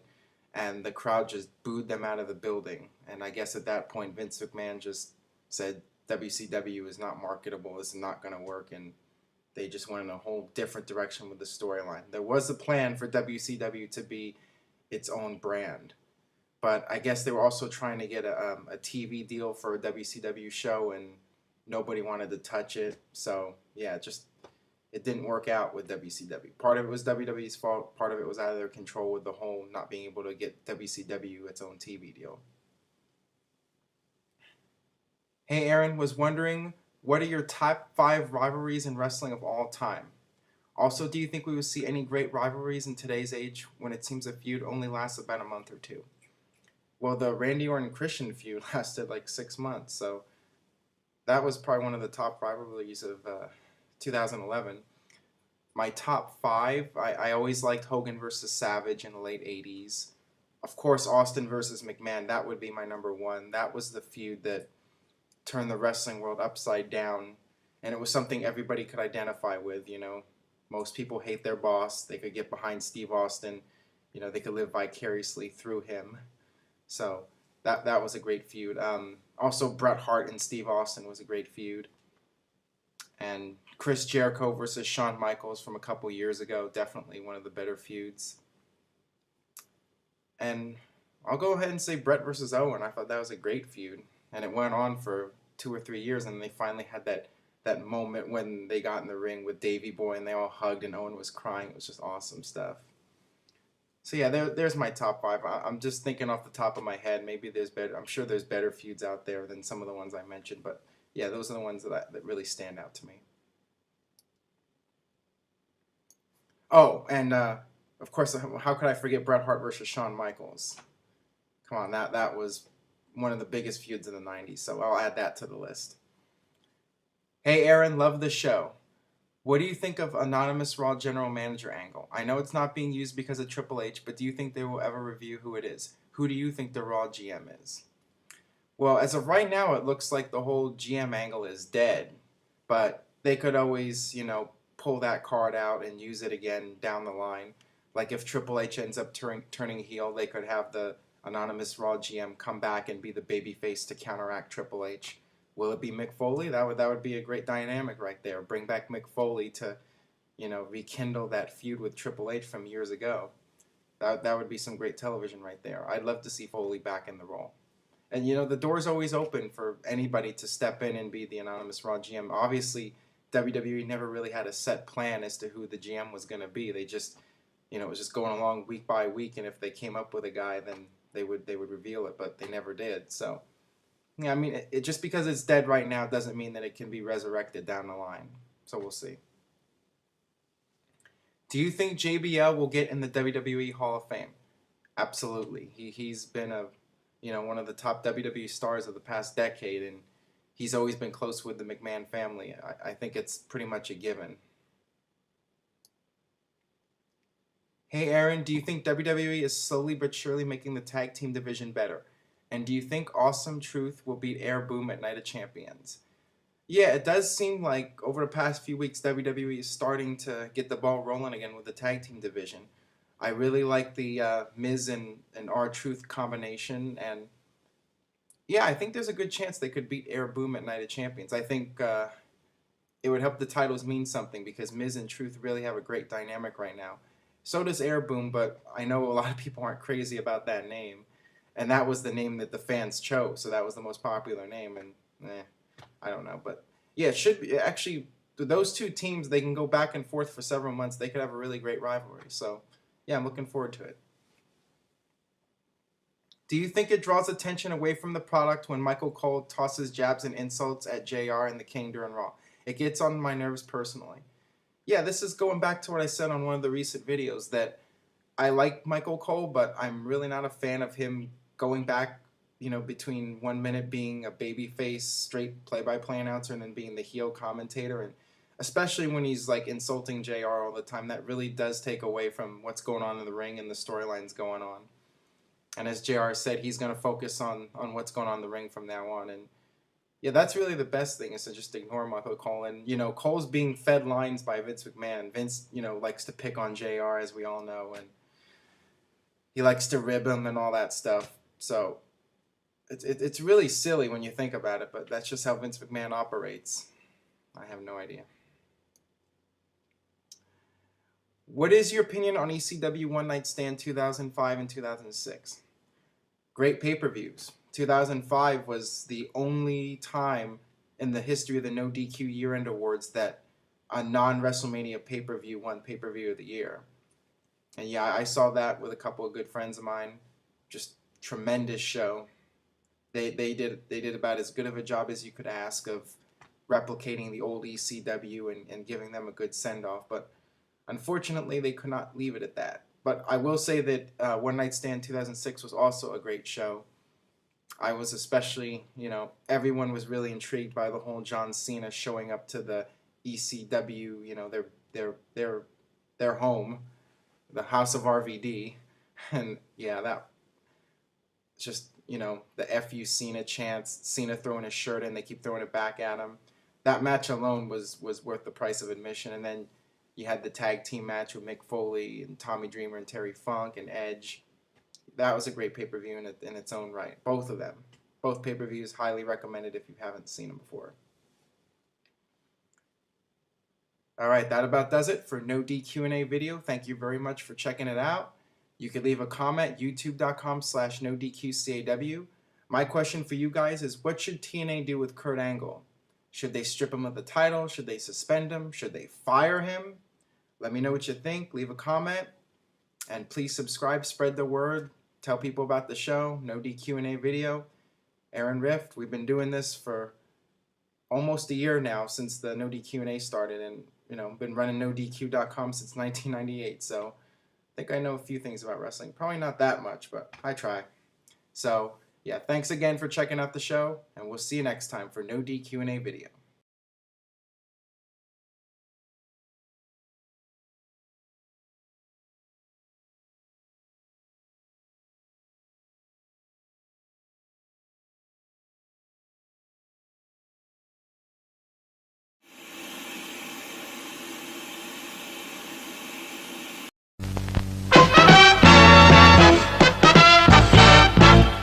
And now, preview time. So let's take a look at what's coming your way.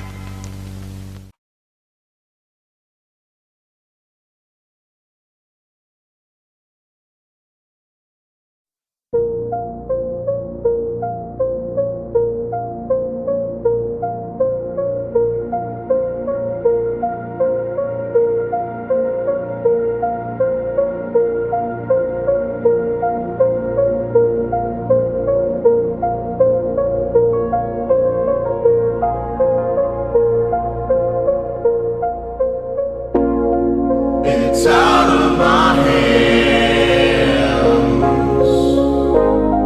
but I'm still in control. It's out of my hands.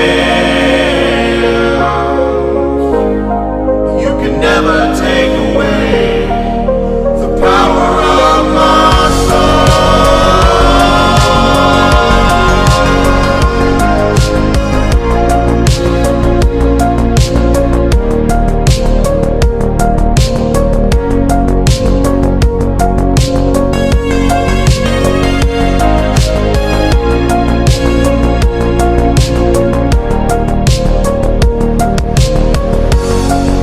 It's out of my hands, but I'm still in control. It's out of my hands. You can never take away the power of my soul.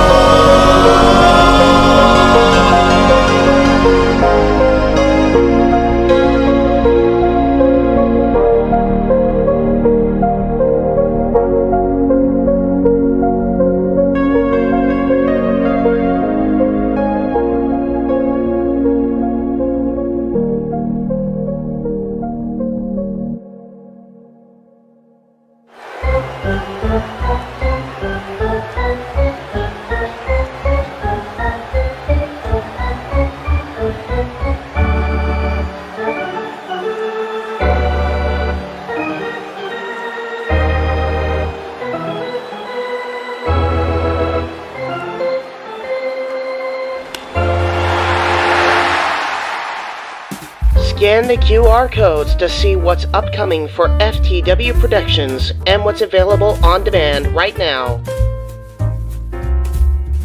Owen the Talkinator Studios series premiere of Owen and AJ Talks. Welcome to the FTW family, Zero Miller. Shared experiences re-airing on the new FTW main hub. All retro wrestling review series videos on demand and upcoming. The Wrestling Rundown makes its return, available now on demand. Fantasy Booking Series video, If Goldberg Stayed in WWE in 2004. Pride CAW Supercard by Zero Entertainment. All of A Simple Man's Brand's Simply Predicting panels. Both episodes of The Don DeMarco Show. AEW Spark, WWE Aftershock, every show week by week. Indy Force Episode 26, available now on demand. Jeff Meacham Network, all watch-along events. AEW Double or Nothing Dynamite Go Home Show Watch Party, available now on demand. A Simple Take, WWE Simple Takes featuring Casa D18 Studios. Super Mario Bros. Z voice acting, Episode 3 coming soon. Breaking news, ATW View Impromptu, WYW Intro and Immortal Stream. Wrestling with Idiocy Episode 8, Fast Food and Restaurants Discussion. plugs have concluded. On to the video.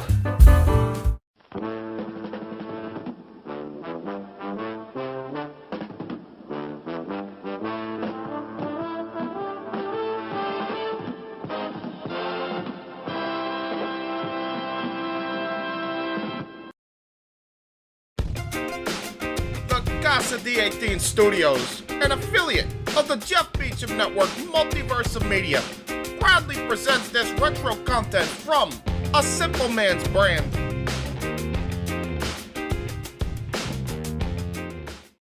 And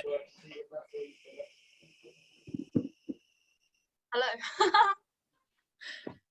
Okay, let's get started then. great introduction. Anyway. Apparently, he's been trying to contact me. I don't know what I did. Nonetheless, I told him I'd get back to him 2 to 3 business days. But the fucker still won't listen. Brian Danielson will be my personal favorite to try to shut him up until I get back to him in 2 to 3 days. Nonetheless, that final should be a banger, as the young kids call it nowadays. The AE. Now! It's gonna be so good. Now! He got his rant out the way. I'm gonna get mine out the way real quick. Go ahead. Oh, man. Oh, man. Oh, yeah. I'm gonna challenge your ass when you're done with this. So you best bring your best shot.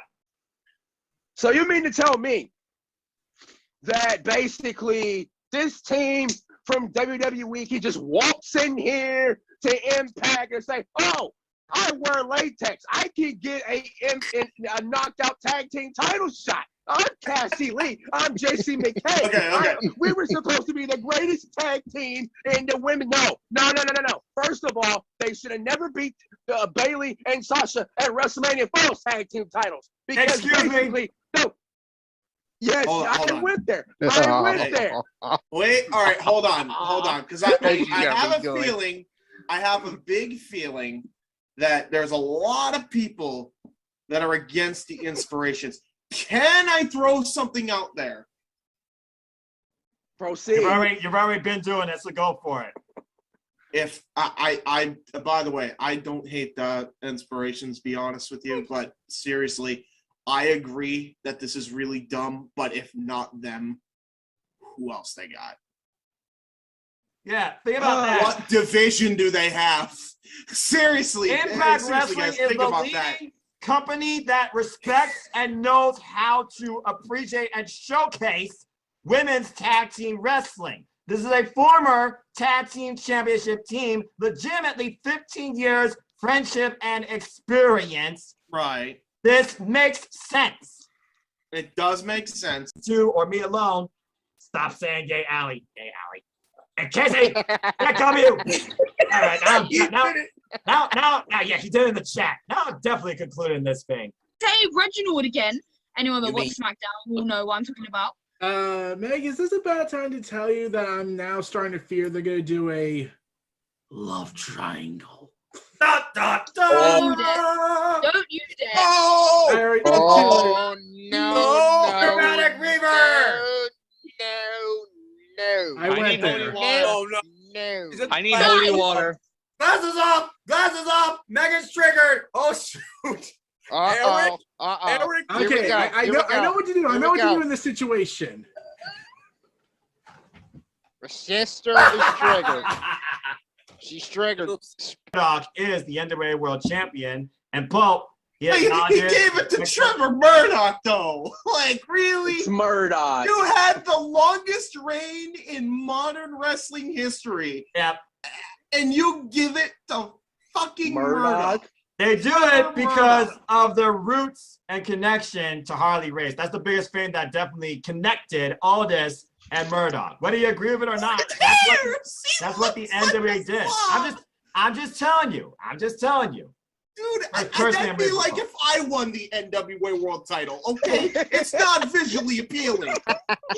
Jesus Christ. Oh, or the Pope, for fuck's sake. Any one of them. Get the belt off Murdoch. Why is it Murdoch? Why did all this drop at the Murdoch? Why? James, are you having a Simon Miller moment? Yes. No. Why? The ups and downs. Motherfucker, why? The ups and downs with James Hubert on the NWA. Just for you all, in case you haven't heard this. What? What is it? In the wake of WWE's 30-minute loss to AEW, which everyone rejoiced, and everyone was like, yes! Yeah! Professional wrestling wins! Professional fucking wrestling wins! All right, I'm sorry. You know, looking back, I don't think at WrestleMania 35, I don't think Bayley and Sasha should have dropped those women's tag team championships, because they're the ones who carried those championships. And I know we got some Iconics fans here right now. I know I'm not the biggest Iconic fan. Everyone, you know, I'm not the biggest Iconic fan. Never was, never will be. So, but I don't think that's a discussion for another day.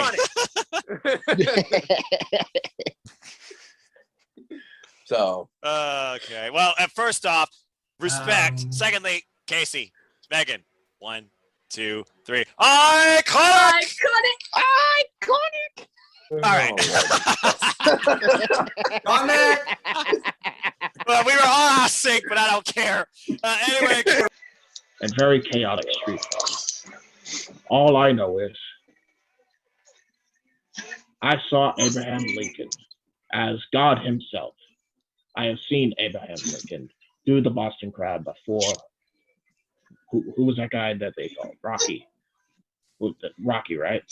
His name is Rocky. Rocky Johnson. That's his name, right? You know, I am actually an Saurian because I am Morgan Freeman. You know, I see that. We have the WWE continues to prove that they're becoming WCW because Chucky's coming to Halloween Havoc.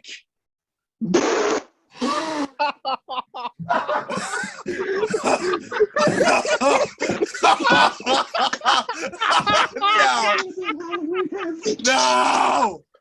USA Network announced on Twitter during this broadcast you're doing. Oh my God! They're gonna do a Rick Steiner.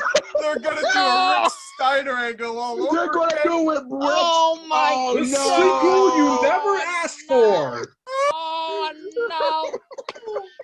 The sequel no one asked for. So when Rex takes the title from Ciampa, Chucky's going to come out. Oh my God! No. Yes, he is. Oh, and here's the thing. It's gonna happen. Remember the zombie incident. Remember. It's gonna happen. I remember, James. I would like to say for the record, the last time we saw Chucky in the wrestling world was WCW 98 with Scott Steiner. Dude, that was the most wild. Bro, I went from the most wildest form of emotions. Seriously, I don't think I've been, in one instance, I was super duper excited like a little kid, to absolute PTSD levels of horror. I have succeeded in my evilness. That's Eric for you. Yeah. That's Eric for you. Eric, you're a fucking chaotic neutral. You know that? Yes. Holy fuck. If we have, listen, dude, if we had been used to it, They have to be taking a piss. Seriously, they must have just watched the New Legacy Inc. deathmatch tournament. They saw Chucky. He's like, yeah, he's fine. Oh, there's a reason. There's a reason why they're bringing Chucky on board for NXT. What? Oh, for fuck! It's NXT. What? NXT. Yeah. What? I said Halloween Havoc. That should have been obvious. Not my NXT. Not my NXT. Shame, not my NXT. Oh my God! Are you fucking kidding me? Rainbow Bullshit. Skittles, fucking puked, having ass. Oh my God! Fucking logo looking like it's coming out of Nickelodeon, dumbass. Actually, I just give it to us, Bags. Let me Plan it out. Let me diffuse the situation. Shayna Baszler and Nia Jax tag team should come to an end, but it will not happen at WrestleMania due to reasons.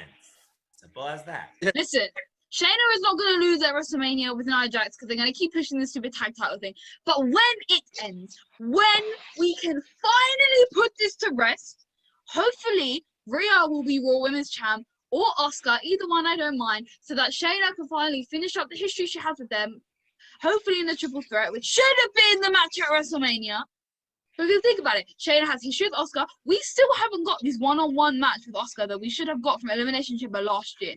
Think about it. They built that, and we still haven't got that moment that we deserve. Also, Rhea and Shayna Part 2, I'd love to see Shayna actually win this. But all I'm saying is there was a match made there, and they let it go. They let it go because Nia and Reginald are apparently more important than Shayna and her iconic NXT dominant title reign that, you know, we just forget that happened because now Shayna's doing TikToks and involved in love triangles with Reginald.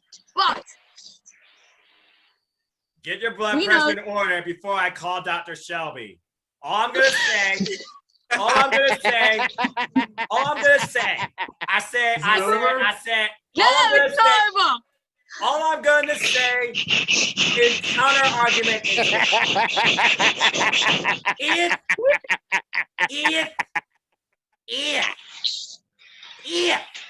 GW does. We talk all things wrestling, go to tennis. I love this. Continue this, guys. I mean, again, I'm just the guy Eric, you're up. This. But King, finish your Rampage retort, and then we'll move into Dynamite and talk about this week. Let's see, Ruby Soho and the Bunny. That was also a very good one. And then, like, you shut it. That was really surprising, actually. Can we talk about that? For those who are saying the Bunny hasn't improved, I don't know what the fuck you're watching. What the fuck are you talking about? She looked good here. Like, she was really good in that ring. That big hater. 16 damn years Ali's been going at this shit, all right? Been through Shimmer, Shine, Japan, Smash, Impact. Ruby Soho and her have clashed in Shimmer over tag team championships. I knew damn well these two could bring us a good match, and I hope it happens again. When you actually give them the time, it actually works out. Again, Ali's been in that little spot, though, again, the subgrade of the women's division showcase, and that AEW still has to flaw with, but at least with Rampage, they're friggin' trying. Anyway, continue, King. Sorry about that. Good. I'm glad I'm not saying what I want to say to Noah because he'll get mad. What? Oh, what? He's going down the rabbit hole? Eric. Let's David. No, everyone shut up. Eric, what?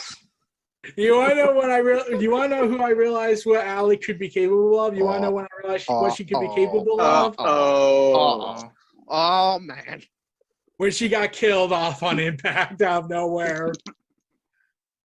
That's when I realized she's actually pretty good. Are you saying that she went down the rabbit hole again? No. I know Noah does. This is a family channel. This host is fucking cutting you both off this thing. I swear to God. Y'all, look. I'm sorry. Hey, I didn't make the joke. I was talking about when she was killed off on Impact with Rosemary. We had to put it on air at least once. It had to happen. Don't watch movies. Hello. It didn't door this time. Here's who I would add to the show. I would add Miki, where she could sing.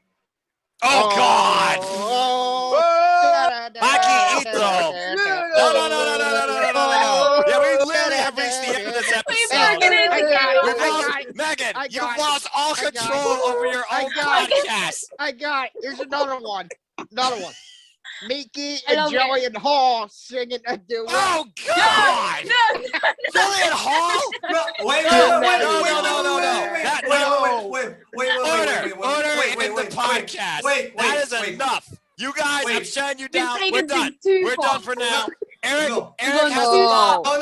We're not done yet. We're not done yet. Maki Ito, Jillian Hall, and Billy Kay singing.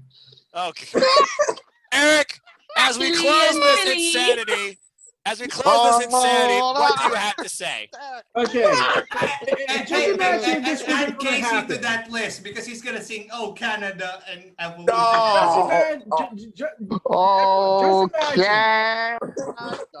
Let Eric speak. Let Eric speak. Okay, guys. Let Eric speak. Calm down. Let Eric speak as we close this session. Okay, imagine this. Chyna in her prime versus independent wrestling scene hardcore match with hardcore Candice LeRae. Take my money. Take my money. Take my money. Take my effing money. Oh, take my money. That one. That Or I got this. Or I got this. The match that we should have had at SummerSlam. Take Charlotte out of the mix. Put Sasha in. Trish and Sasha. That is the match that was teased at the Rumble, never capitalized on. Oh, wait, I got that. But why are you guys surprised? I'm not surprised. That's the point. I got. Exactly. Oh, by the way, not for nothing, but Lance Archer would still kill Roman. All right, I gotta ask, King, indeed, why am I seeing a clock that says 2 minutes and 48.45 seconds? That's how long we've gone in it. No, that's how long Piper Niven and Shayna Baszler's match was just now. Please tell me Shayna won. I don't know the result, but I let me check because I am the killer. I'm gonna check too. I will reveal it and I will kill everyone. Oh, Megan's gonna throw a fit. Shout out to just be glad she's not here. Everyone prepare for disappointment in 3, 2, 1. What is it, Eric? Let's see. Survey says. For some reason, the tweet's not showing up on WWE's Twitter account. They're just teasing Queen Selena. Did they draw? No! I found it through Fightful. Piper beat Shayna. Oh dear! Don't invite Megan on board. Oh God, Megan's gonna be pissed. Sis is gonna fucking have a fit. Megan is gonna have a fit. Bro, I'm having a fit right now. Gentlemen, synchronize your watches. Mark the time. This is the moment where Megan Chiba is gonna go out and kill somebody. She's gonna choke somebody and to death. probably fall off Twitter. Make our plugs. Go make your plugs. Share universe, man. Eric. Follow me. Of course. There he is. Down the rabbit hole. Da da da da da. Da da da da. Da da da da da da da. When did this just turn into The Price is Right? Who was doing the da da da da da? Who did the troll thing? Who just did the troll thing? I'm just an alley boy. Alley boy. Oh Jesus. Okay, Casey. Go ahead. I know what would probably be a nightmare for you and Noah. 12-3. Jesus. Let me shut up now. Let me quietly shut up. If they give Naomi her hometown moment, it truly could cause Shayna. Let me talk to you. It truly could cause Shayna to snap, and she could break Reginald in half, letting Nia Jax pick up the fallen pieces of her new boyfriend on her own. And Shayna Baszler goes on to try and dominate the division by herself. You are the freaking person that wants Shayna Baszler to be a solo star. And you're telling me you still want this love triangle impending to continue because you want Shayna to still have that wrap around her waist. You are by far the most WWE fan I have ever had the pleasure to conversate with. And I'm the You want to give Lana a title? You want to hand over that title that Shayna has worked so hard to make happen? You're going to give it to Lana. They don't mean that shit. NXT proved that when Adam Pearce did not let Dakota Kai and Raquel Gonzalez win those titles. We have gone way off topic. The bottom line, Shayna has worked Shayna too hard needs to this tap year. the title. Shayna needs to Shayna drop has the worked title. too hard this year to make those titles relevant. You cannot tell me that Shayna and Nia's title reign has not been the most important title reign that these tag titles have ever had. And you want to give a stupid was more title important than this, and they were showcased as a comedy act because Payne and Bailey are more over than Nia Jax and her whole whatever will be. Okay, all I'm saying is it's not time at WrestleMania. The night after WrestleMania we can end it. But I don't think it's time because I don't want you to have a lot. If you give the title to Lana, I'm WrestleMania should be the time. It's the grandest stage of them all. You want a moment to happen. Anyone else?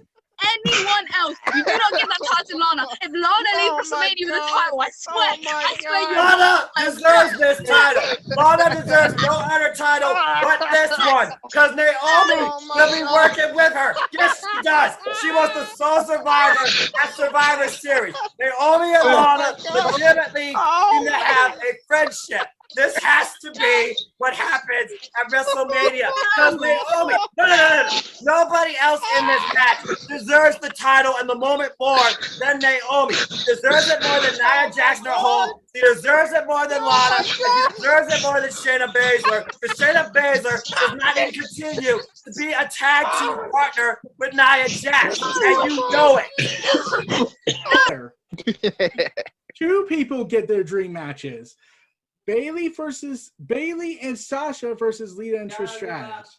That's the dream tag. That's the dream tag. That happen too. For the tag team championships. All right, should we wrap this up now? Yeah. I think that's officially a wrap. Ladies and gentlemen, this has been the ATW View episode 2, celebrating, respecting, assessing, discussing, fantasy booking women's wrestling. We appreciate it. We acknowledge it. We hope it only accelerates from here. On behalf of our host, Megan Chiba, I'm the Superman Noah Foster. We are ATW. We will see you next. Okay. Allie and all right. Too late. It's too late, Casey. I'm doing my plug. All right. First off, hey, Here come we back go. down. Here we go. Hold on. Here we Hold go. on. First off, let me talk to you. All right? If that happens, I already know who's winning that. There's no debate. Secondly, this is all way off topic. All right? No. Dakota, Can we plug our Allie's ass and Noah and Allie sitting in a tree. They will be. Damn it! Oh no, you're gonna channel Noah Tyrant. No, I'm sorry, Grandpa. man. I'm sorry. I didn't mean to Grandpa start Noah. this. Grandpa Noah. Look Throw the look, glasses. Full I gotta get the grandpa. glass. Going full grandpa. To anybody that is watching this latest episode, we are so sorry because We're trying to get to the plugs. We're trying to get everybody's socials in. We apologize. I apologize. Hey, you know what? I'm truly It's sorry. better to do this at the end than in the I'm beginning. truly sorry. I'm truly sorry. It's No, it's out of love. It's okay. It's okay. It's okay. I'm just humoring this. No. I'm just going along with it. Eric, please plug your stuff. Oh. Okay. No, because let me tell you why. Because I think the Riot Squad or Nat and Tamina can take the tag titles. Nia Jax and Lana can go in the love triangle with Reggie because they both like TikTok.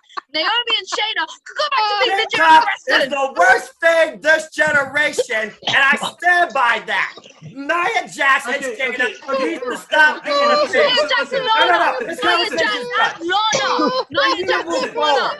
We need to move forward. Nia Jax and Lana. Order in the court. Shayna. Order in the court. Order in the chat. Order in the chat. I am officially closing the case on the tag titles. That don't matter. The match should not be happening. Nia Jax and Shayna Baszler go off on TikTok and do something else. Nia Jax and Lana. Go back to TikTok. Moving on. You see Screw Shayna TikTok. and Screw TikTok. Screw TikTok and screw Nia Jax and her hole and screw these two as women tag team champions. Stop saying yay, Allie. Jacking aside but joking around as well. Apparently, Ty believes Britt does not have an ass. She's going to kick her face What? in. She's going to, yeah. Wait. You watch Countdown. You watch Countdown. First off, I gotta say, I mean, look, it's there in front of our faces a lot of the time. Okay, it's there. So I'm gonna just point it out. I don't know what Tanahashi talking about. She's got a nice butt. I'm not insulting her. For fuck's sake, you're telling me Britt Baker doesn't have a butt? I hope I'm wrong. October 18th, 2024. Remember this moment. All right. It's actually 11:59 here, so it'll be October 19th. Here. Yes, we could go till midnight. Well, Anyway. Jesus freaking criminy Midnight. Christ. It's midnight here. Well, damn it. All right. Well, y'all are bloody insane. I don't think nothing else needs to be said. And Casey, you have your person claim to fame. I have mine. It's as simple as that. And I think I would just end with this because you annoyed me. I think I should annoy somebody else. Hey, King. 2-0 rules. That being said, folks, again, thanks for tuning in to the HW View. Nothing else needs to be said. For these fine gentlemen here, we are ATW. We hope you enjoyed them in chunks. And I bid you all a fine adieu. Thank you for tuning in. Enjoy the rest of your night. And as always, go find yourself something good to watch. Not WWE. Pro wrestling or a good fight. Take care. Good night. And as always, respect women in wrestling. And that's all I got to say about that. Peace, folks. They would disagree. Dude, are you kidding me? They both got that look. I'm just saying. Anyway. I'm just recalling what was said on the countdown. I know. I'm not shooting the messenger here, but what the fuck? I'm not sure who sound. How is that Oh, even? boy. How did that even get brought up? Like, Concludes another podcast with Noah Foster and friends. And until next time, toodaloo. I don't think I need to say anything else. Thank you, folks, for tuning in once again to another ATW View. Adieu. And Reginald can go straight up there Jackson's Hole for all I care. Order in the court. Order in the court. Order in the court. Order in the court. You're gonna make Damn me it. die. I'm gonna die. Now, Hey, let's get back on track. wait. Let's get back on track. Let me answer this. Make it quick. My match, day 2, for the women's tag team championships. Oh man. That's it. All Okay, right. you said come back. Justice for Master Naomi Chief. and Shayna. Master Chief, I love Master Chief, by the way. Shout out to Halo. Eric, you are safe to come back onto the bunker. Okay. I got special protection in case a nuclear holocaust occurs. Hold on. There you go. Now nothing can hurt me. All right. Can we please move on? Move on. This is gonna get so many thumbs downs, and I don't give a damn. Moving on. Justice for Naomi and Shayna. I like to state for the record that I caused World War III on here. Yes, you did. And then Megan and I took it to the stratosphere. Now let's move on. Handshake, Noah, bro. We did good. Yeah, we did good. You and I can make a great debate team if you and I didn't argue all the dang time. Moving on. Okay, we got 2 matches Noah and after that. Hey. Wait. Let me speak on this. Megan and Noah's rant is better than Godzilla versus Kong. That's it. Okay, so which one am I? Am I Godzilla or am I King Kong? Megan is Godzilla. You're King Kong, Noah. Okay, so I gotta see the movie now, so King Kong has to win. All right. Absolutely not. All right. Yes, he does. Here's one thing I gotta say about Megan and Noah's rant. They fight like an old married couple. That sounded like an old married couple. No, you're taking this way too far. Okay, we're on the other side of the world. This is nothing but a chat that went into a rant for no real reason whatsoever. Okay? That sounded like an old married couple. That an argument so loud that it wakes the neighbors up and I feel like guys, it might wake my neighbors up. It's 5 a.m. over here. Maybe there's a good thing my mom's downstairs asleep. It's been a long day without you, my friend. Long day. It's been a long day. Because it means family. Just end it here, Noah. It's fine. This is where you end it. It's Go ahead, a long day. If I lost it. All right. Another one. Uh-oh. There's another one. No, this is like two siblings like freaking tearing each other apart, like fighting for which last chicken is in the table, who gets it. It's just like little brother and big. Megan, what did you and I do? What did you and I just do for the last 15 minutes? Hey Wait, guys, you just caused World War III. Wait That's a minute. it. Wait a minute. There's Noah and Megan reminded me of Big Brother and Little Sis. After the little sis wants the last cookie right in the jar, and the Big Brother eats the last cookie. What the hell? And all of a sudden, Noah makes the only thing I wonder at this point, how much of that audio was completely disrupted by y'all's insane laughter and Eric made Master Chief. Anyway, that was awesome. That was awesome. Dude, me, King, and Casey were laughing as hell, and we couldn't contain our laughter because you guys are just. That right there reminded me of the Great Khali and Umaga segment. That was basically great. Can I be Great Yeah. Khali? Yeah, but I'll take Umaga. I'll take Umaga. That's fine. Freaking Intercontinental. No, you'll be forgotten, and I won't know him for 2 years, sadly. I got one. Wait, what did you say? Hey, Megan and Noah, what did you say? You are. She's Great Khali. I'm Umaga. Except the Great Khali is remembered by WWE more than Umaga, sadly. This reminds me. Yeah. This reminds me of something. You This manga? reminded me of. This reminded me of when Paul Heyman and JR used to go at it on commentary. Okay, I'm definitely JR. Like, kiss my ass. And Megan is Paul Heyman. I mean, no offense, Megan. And I take it. Paul Heyman's cool. I'm a Paul it Heyman. reminds me. Paul Heyman, JR, Paul Heyman, great commentary team.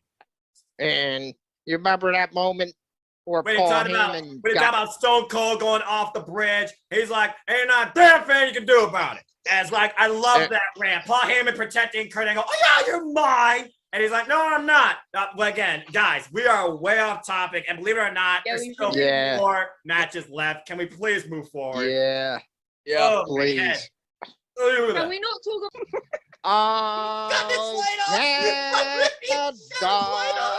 Damn it! Finally broken.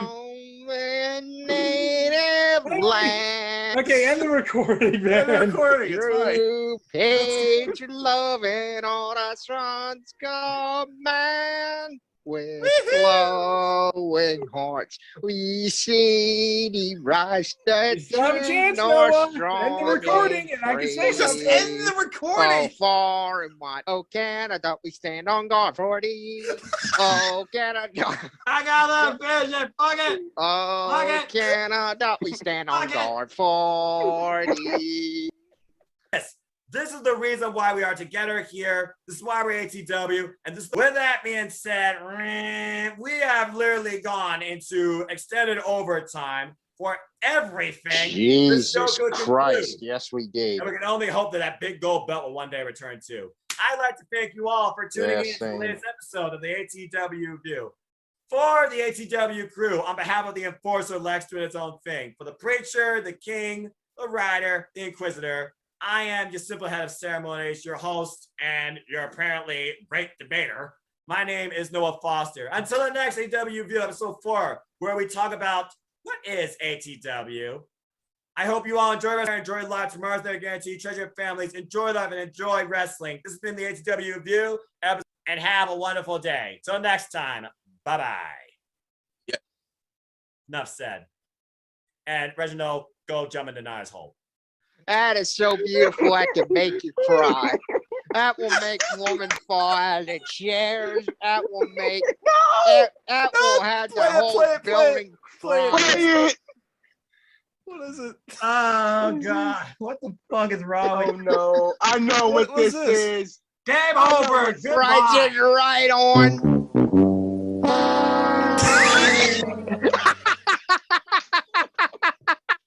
That's it for sure. Yeah. That was tremendous.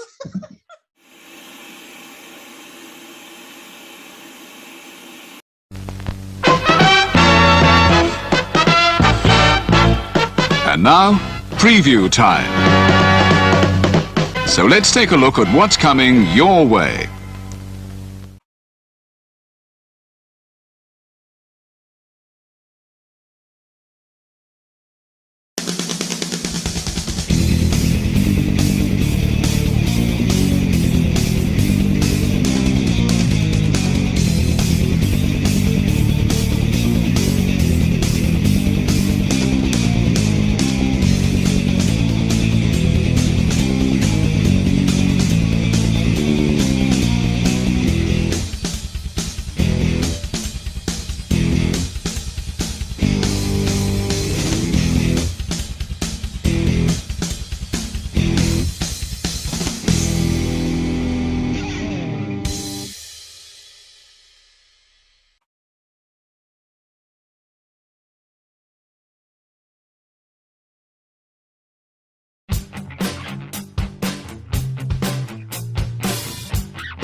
The Casa D18 Studios, an affiliate of the Jeff Meacham Network, Multiverse of Media, proudly presents this retro content from the Casa D18 Studios.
This episode of Dads on Wrestling is brought to you by the Long Beach Clothing Company, located on Atlantic Avenue in North Long Beach. Starts right now. Welcome, ladies and gentlemen, to episode 20 of Dads on Wrestling, the Extreme Rules prediction episode. I am the Renegade of Wrestling, JJ Williams. I am Mr. TW Jeff Meacham, and we are joined by the Lady Killer himself, but You already know that. That's right. Actually, I was gonna come up with the new one today. Lady Killer means I'm better than you. With the punk stuff. That's right. You that's failed, Jeff. Didn't you get the memo? I didn't get the memo about the punk Like shirts seriously, today. Punk didn't even show up at WrestleMania until WrestleMania 22 when he was one of John Cena's monsters. You're just fail. I know. You couldn't even represent WrestleMania 22. I don't have WrestleMania 22 shirt in my defense. You're just fail. Well, let me tell you how proud I am to be here at the Long Beach Clothing Company. Really That's nice right. store where you can get good. You're on location today, baby. One of our corporate sponsors, if you will. Nice little backdrop they gave us. Hey, you know what I'm saying? Nice. We're moving up in the world. Take a look at this, man. There's a Queen Mary. There's me and some random lady that I'm That's dating. one of the ladies that you killed, right? Exactly. Was that Anna number 1 or Anna number 2? I don't want to say. Whoa. We're getting too involved here. We're getting too involved here. But anyways, Long Beach Clothing Company, no BS. It's a great place to get all your Long Beach memorabilia. Me and Jeff already have some gear that we'll be rocking that we rocked in episode 19. We did. We rocked the last episode. Yeah, we rocked That's the right. last episode. So, make sure you check out future episodes because we will be coming live from here hopefully once a month if everything gets greenlit properly. Picks if we hope. But anyways, on to the task at hand. Extreme Rules. Now, surprisingly, on SmackDown this week, they didn't announce any more matches. Not that I saw, no. Yeah, that kind of baffles me because right now there's only 5 matches. I brought my. So every match has to go like 30 minutes to fill up the majority of the card, and it's like there's no way that Jerry Lawler, Jim Ross versus Swagger and Michael Cole is going to go more than 10 minutes. That's going to be a fuck fest anyway. Seriously, honestly.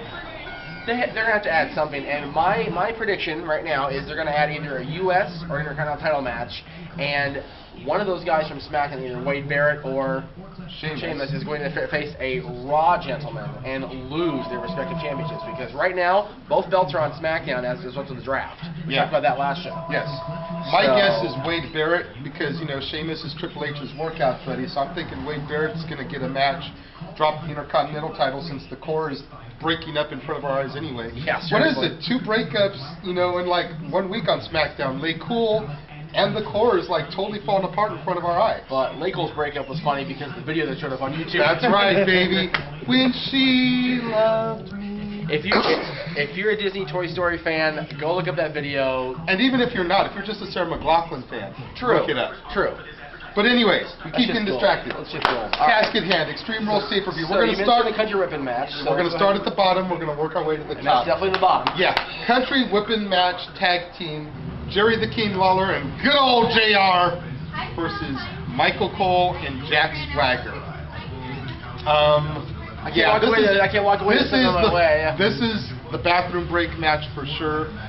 My fiance walked out of the room on Raw the other night when this match was getting hyped because she's just so appalled by the whole Michael Cole thing. Well, the fact that JR got whipped after we saw Husky get whipped a few months back, that was kind of fail.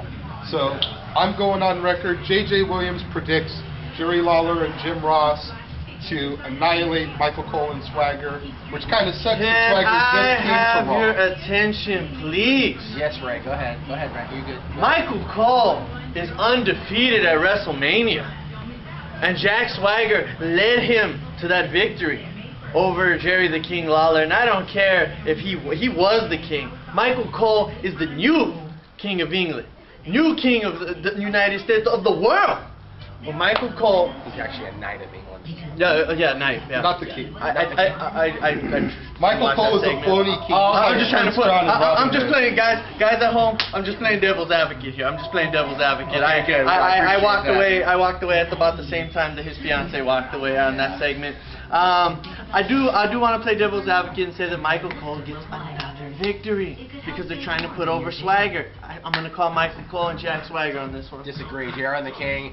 Only because Cole won the match at WrestleMania on that GM beep-in technicality. Yeah. I got to go with JR and the King here. Yeah, I definitely think that, JR... You're shaking the camera, dude. Yeah, Stop dude, it. seriously. Stop it. Come on now. Even though it is a good song.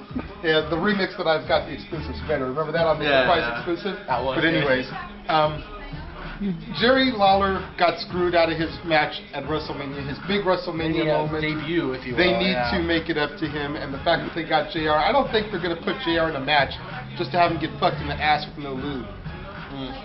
They did that with the colon surgery already. Remember? But they showed it on TV. Vince McMahon Falls count anywhere. Rey Mysterio versus Cody Rhodes. This is one of quite a few matches actually Sunday that have the opportunity to steal the show. Yeah. You know. I don't think this will be match of the night. Match of the night actually is the next match we're going to be talking about. In my opinion. All right. But Rey Mysterio, Cody Rhodes will still be brutal because I'm surprised they didn't make this mask versus mask. Well, with all the hype with the paper bag masks a couple weeks ago on SmackDown, with Cody having his mask that he doesn't really need to wear anymore. That we know of. You know. He doesn't. It's just like D'Lo Brown's chest protector. Well, Bob we know Orton's he mask. does. They wore it way long after they needed to. Thank you, The Rock. They wore those things way past the times that they needed to. I'm fairly certain Cody doesn't need his mask anymore. We know he doesn't, but in terms of storylines, he may still need it, which is why they didn't do match versus match. That's just my call on that one. Rey Mysterio for me, though. Yeah. Rey's won one. Cody won the one at WrestleMania. I gotta believe Rey's gonna win the rubber match. Yeah. I'm calling Cody Rhodes in not even another. Of course you're gonna call Cody. Come on now. I'm gonna call Cody Rhodes because I truly believe that this kid is destined for greatness. I'm gonna make a bold prediction that he'll be WWE champion in the next 2 years. I could see that, but I don't see him winning. Maybe the world. I'll take that back. The world title. Yeah, I don't want to see be him, yelled at see on the him comments tomorrow, underneath our YouTube. So I'm saying the world championship. If they gave it to Rey Mysterio, they gave it to Swagger. Might as well just strap it on Cody. That's right. Next match. The match I feel is going to steal the show. Match of the night. CM Punk versus Randy Orton. Now, as huge of an Orton fan as I am and have been since day one, we both kind of have been, I got to go with CM Punk on this one. You know, I think that CM Punk, he lost at WrestleMania. I think he's going to get his victory now that Randy's going over to SmackDown. They got to seal the deal. I think Punk is going to finally get his. God, it's a hard one to call. I do like them both very much. Despite that Punk's supposed to be a heel, I do like both of these guys a lot. I gotta go with you and say Punk. Lady Killer? You know, first of all, shout out to Sandy Stars, big fan of the show. I got my little RKO wristbands for you. You know I had to rock those for you.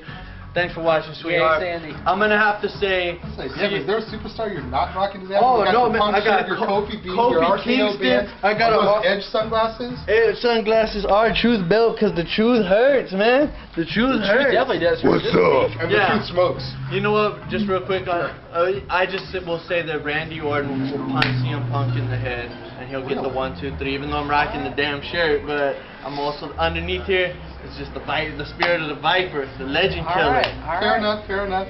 Give him a big World Heavyweight Championship match. Alberto Del Rio versus Captain Charisma. Where my peeps at? I'm looking out there at Long Beach Clothing Company. Christian. There they are, way over there. Ladder match. I think if Christian doesn't win this match, it's a total botch. You know, I've been pulling for Alberto to win the belt, even though I'm not feeling Alberto. I truly do believe that it was his destiny to get at WrestleMania. And he didn't. But now that he's going to Raw, The Miz is already over on Raw with the belt. All the Miz's competitors are still on Raw. SmackDown needs to keep a big title since they just need to keep a big title. So look for Christian, in my opinion, to finally realize his destiny and become world champion. I talked about this briefly on the draft show. The draft made Sunday's pay-per-view more predictable. Yeah. With Cena not staying on SmackDown, we know the WWE title is going to stay on Raw. With Alberto going to Raw, it's almost a freaking lock now that Christian's going to retain, or not retain, he's going to gain the World Heavyweight Championship. It's vacant. Yeah. So, you know, I can't not go. I know Alberto's your boy. I know you love Alberto. I know The Rock has his opinion on that, but I do know that Christian is going to win the World Heavyweight Championship. I know this for a fact. I don't really think I even need to tell you what's going to happen. Alberto, you know, this guy knows I'm the non-Mexican Mexican. This guy knows I'm the non-Mexican Mexican. That's my nickname, by the way, copyrighted by the dads on. But I gotta speak up. I gotta speak up for Alberto Del Rio because since Eddie Guerrero, and the Mexican community has not gotten behind Rey Mysterio. I mean, the children have, but you know, the adults. Cheating. Yes, exactly. Alberto Del Rio defines, you know, it makes Mexicans want to watch it even more, whether they love him or hate him, and that's our main demographic. What I looked at on the stock sheet today, as usual, plummeted down again. Damn, kids need to get on iTunes and buy that damn Angry Birds version of WWE, or the WWE version of Angry Birds. Buy that shit, man. It's a good game. I have it. Buy it. It's $1. Okay, so I say Alberto Del Rio. My only issue with Christian getting the belt at this point is it almost becomes Eddie Guerrero syndrome. Yeah. You know, Eddie Guerrero died. Rey Mysterio became World Heavyweight Champion because he was Eddie's best friend. Edge retires, and if Christian wins the World Heavyweight title, it almost becomes Eddie Guerrero syndrome, in that he's only finally getting the belt because his brother and best friend of how many years had to hang it up. And then, I forget who at the house was saying it. What if, the big elephant in the room, what if it is one grand story? And Edge comes out and does something to screw Christian or Alberto. What happens if this whole I stopped watching. Okay. I stopped watching. Pardon that. So, this might be the last Dads on Wrestling right here. So, the last, not I can say the word last, but this might be the last Dad, so enjoy it while you can. And the last match. WWE match. Championship Steel Cage, The Miz, John Morrison, and John Cena. Should have been truth. It should have been truth. He was. Let me just. I usually get my one little zinger, and here it is. I've just been thinking about it all week, and I just want to say, go ahead. our truth is like that necklace that Lindsay Lohan stole. He was robbed. He was robbed. It wasn't the greatest one. It wasn't the greatest one. It wasn't the greatest one. Yeah. But he was all week. All week, and that was the best you could come up with, Lady Killer. That's fail. Walk off. You get to do the gratuitous Dad's walk off. All right. Anyway. But anyways, you know, Lady Killer does have a point, though. It should have been our truth. No, come back. Come on back. It should have been our truth, because you know what? John Morrison has had his shots against The Miz. And as much as I love John Morrison, they've really been sleeping on our truth since they brought him back from TNA. Yep. He was U.S. champion for a millisecond. Yeah. You know, they've done nothing with him. Champion. He's a freaking no. Okay. He was a freaking 2-time NWA champion over in TNA, multiple-time tag team champion. And yes, I understand that's another company, and WWE doesn't really care about the other company, but he's proven that he can be a world champion. Yes. Maybe not the greatest one, maybe not a long-term champion, but at least a transitional world champion. Right. So to take him out of that picture was just horrible. Maybe he gets involved somehow. That, and you know, Tyler's always coming over to the pay-per-views at our house. Our good friend Tyler, you can find him on my page on Facebook. He's always saying that it's a black thing, that they're holding the black people down from the main event picture. Well, this was their opportunity to make it right and at least put him in a high-profile match. They screw him. Now, since it is Morrison, Miz, and Cena, I'm going with Miz to retain again. I really am. I hate to say it because the Miz is our boy. Yep. But I see John Cena pinning John Morrison and Miz getting screwed out of the belt. It depends where on the card this match is. If the ladder match is main, Miz will retain. How about that? I'll agree with that too. If the ladder match is the main event, the Miz retains. But John Cena always has to have the main event spotlight. True. If the cage match mains, Just remember, the world title curtain jerked WrestleMania. That's true. The fucking World Heavyweight Championship curtain jerked WrestleMania. Alright. If the WWE title is the main event match, I'm going with Cena. I hate it. And I think, like I said, I think he'll pin John Morrison so that the Miz gets screwed and has a I never got beat for the belt angle to go off of. Gentlemen, stocks are down. Cena needs the belt. Period. Alright, there we go. Alright, so for episode 20, live from Long Beach Clothing Company of Dads on Wrestling. The second one in a row. Yeah, I am the Renegade of Wrestling, JJ Williams. I am Mr. TW Jeff Meacham, and this guy here is the Lady Killer Ray Larkin. But you already know that. We'll see you next time.